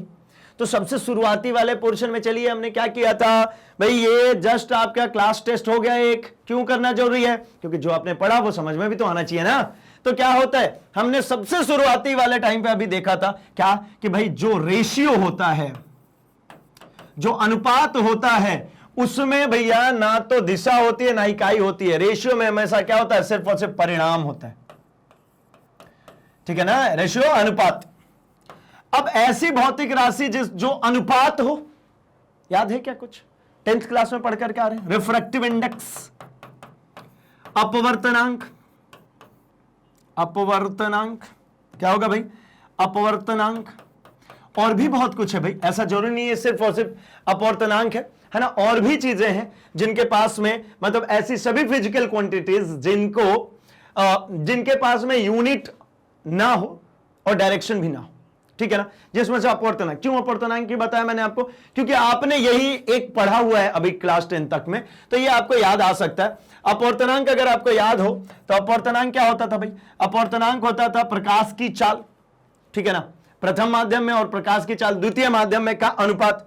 मतलब स्पीड ऑफ लाइट ऊपर भी क्या होती थी, स्पीड ऑफ लाइट, नीचे भी क्या होती थी, स्पीड ऑफ लाइट। तो मतलब ऊपर भी क्या होगा, ऊपर भी होगा मीटर प्रति सेकेंड, नीचे भी होता था मीटर प्रति सेकेंड। ये कट गया तो अनुपात आया, मतलब उसके पास यूनिट नहीं बची, उसके पास कोई भी डायमेंशन नहीं बची। आंसर कर लें क्या, आंसर क्या हो जाएगा, अपवर्तनांक हो जाएगा। एक और लिखिए विकृति। विकृति क्या होती है भाई, तो विकृति बराबर हमने देखा था जो बिगड़ी हुई आकृति अपॉन में वास्तविक आकृति। विकृति क्या होती है, जैसे मान लीजिए एक रबर बैंड है, उसको मैंने खींच दिया तो उसका शेप चेंज हो गया, और जब मैंने फोर्स को हटा दिया तो वापस से अपने ओरिजिनल शेप में आ जाता है। तो मतलब इसका क्या होता है भाई, अपरूपण, जो भी विकृति हो चुकी है, मतलब बदली हुई आकृति, बदली हुई आकृति बटा में क्या, तो वास्तविक आकृति, बटा में वास्तविक आकृति, बदली हुई आकृति बटा में वास्तविक आकृति। यह हो गया भाई इसका आंसर, ठीक। चलिए, तो आकृति मतलब क्या भाई, तो अगर मान लीजिए एक तार है, उसको खींचा है तो उसके ऊपर में लंबाई बढ़ाई है, मतलब लंबाई में चेंज की है, अपॉन वास्तविक लंबाई। लंबाई क्या होगी भाई, मीटर, ये भी क्या होगी मीटर, कैंसिल हो गया ना, यूनिट बची क्या, नहीं बची ना। इसीलिए इसको कहते हैं ऐसी एक राशि जिसके पास में ना तो यूनिट है और ना ही इसके पास में डायरेक्शन। अच्छा, जिसमें दिशा तो है लेकिन सदिश नहीं है, दिशा है सदिश नहीं है, जैसे समय दिशा है सदिश नहीं है, धारा दिशा है सदिश नहीं है, ठीक है, धारा, ठीक है ना, समय भी है धारा भी है। धारा में भाई आपको पता है ना, एक पर्टिकुलर डायरेक्शन में, जैसे पानी की धारा की बात करें, एक पर्टिकुलर डायरेक्शन में ही बहेगी ना, लेकिन वो सदिश नहीं है भैया, क्योंकि 2-3 रूल और थे। सिर्फ दिशा होने से काम नहीं चलेगा, उसको है ना वो परिणामी सूत्र को भी फॉलो करना होगा, उसको है ना वो जो क्रम विनिमय नियम था, उसको भी, योग विनिमय का जो नियम था वो भी फॉलो करना पड़ेगा। जो सदिश भी हो सकती है और अदिश भी हो सकती है। ऐसा कोई चीज है क्या जो सदिश भी और अदिश भी है, तो है भैया कोणीय विस्थापन। ये सदिश भी हो सकती है और अदिश भी हो सकती है, ठीक है।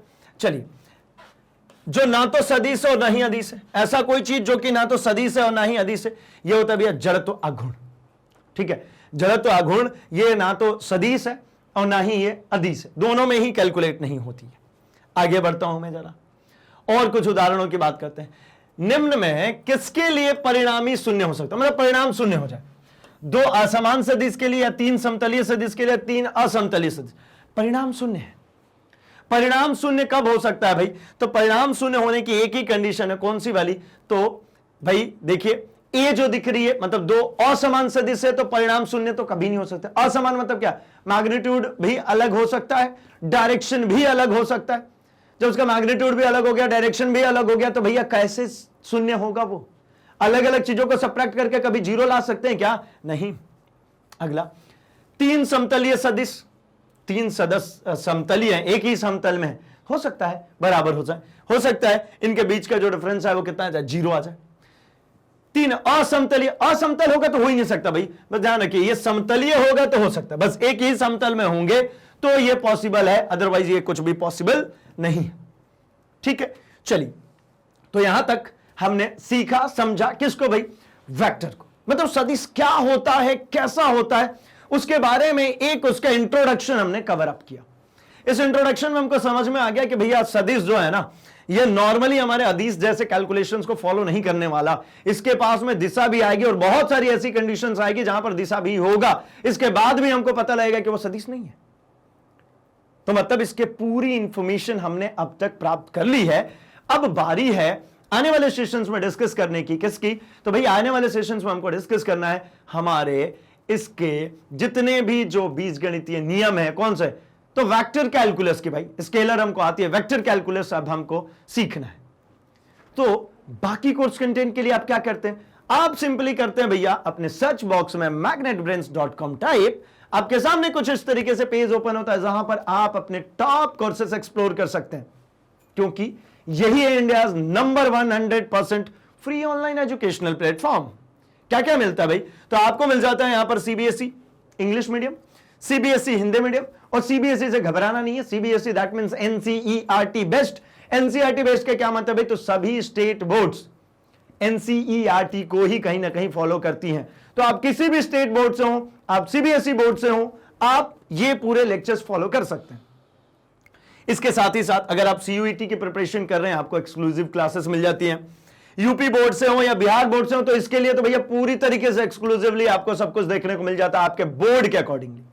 साथ ही अगर आप आईआईटी, जेई, नीट, इसके साथ में सीआईआईबी, जेएआईआईबी, ओलंपियाड, एनटीएससी, इन सभी चीजों की किसी भी चीज की प्रिपरेशन कर रहे हैं, आपको उसका कोर्स कंटेंट मिल जाता है। करना क्या होता है भाई, आपको यहां पर जस्ट टैप करना है, आपके सामने आपकी क्लासेस ओपन हो जाती हैं, साथ ही आपको एक अलग से सेगमेंट मिलता है, क्या भाई, NCERT exemplar.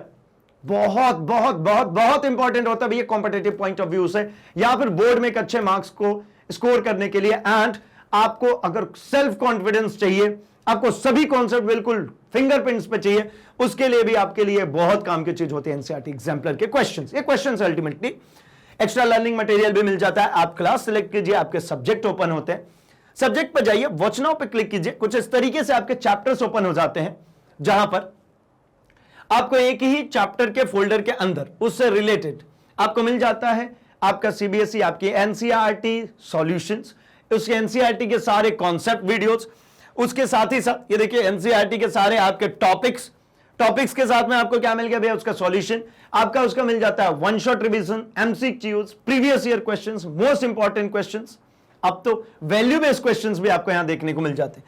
Just click on watch now, जैसे आप वॉच नाउ पे क्लिक करते हैं, कुछ इस तरीके से आपके सामने वीडियो ओपन हो जाता है, एंड आप इसको कहीं पर भी पॉज कर सकते हैं, स्क्रीनशॉट ले सकते हैं, नोट्स बना सकते हैं, एंड सबसे अच्छी बात, यहीं से नेक्स्ट वीडियो करके आप अपने अगले वीडियो पर जा सकते हैं, मतलब भटकने की बिल्कुल भी जरूरत नहीं है, यहां पे सब कुछ सिस्टमैटिक सिंक्रोनाइज वे में अवेलेबल है। करना क्या है भाई, तो अभी के लिए तो इस वीडियो को लाइक कर दीजिए, चैनल को सब्सक्राइब कर लीजिए, क्योंकि यहीं पर आते हैं हिंदी मीडियम के पूरी कोर्स फ्री ऑफ कॉस्ट, और इसे अपने दोस्तों में शेयर कर दीजिए भाई, क्योंकि उनको भी तो बताना है कि मैग्नेट ब्रेन्स हिंदी लेकर के आता है free online education from class 7 to 12th, quality content and experience teachers के साथ। तो बने रहिए हमारे साथ, हम मिल रहे हैं अपने अगले सेशन में इसी चैप्टर के और बहुत सारे कॉन्सेप्ट्स के साथ। तब तक के लिए थैंक्स फॉर वॉचिंग।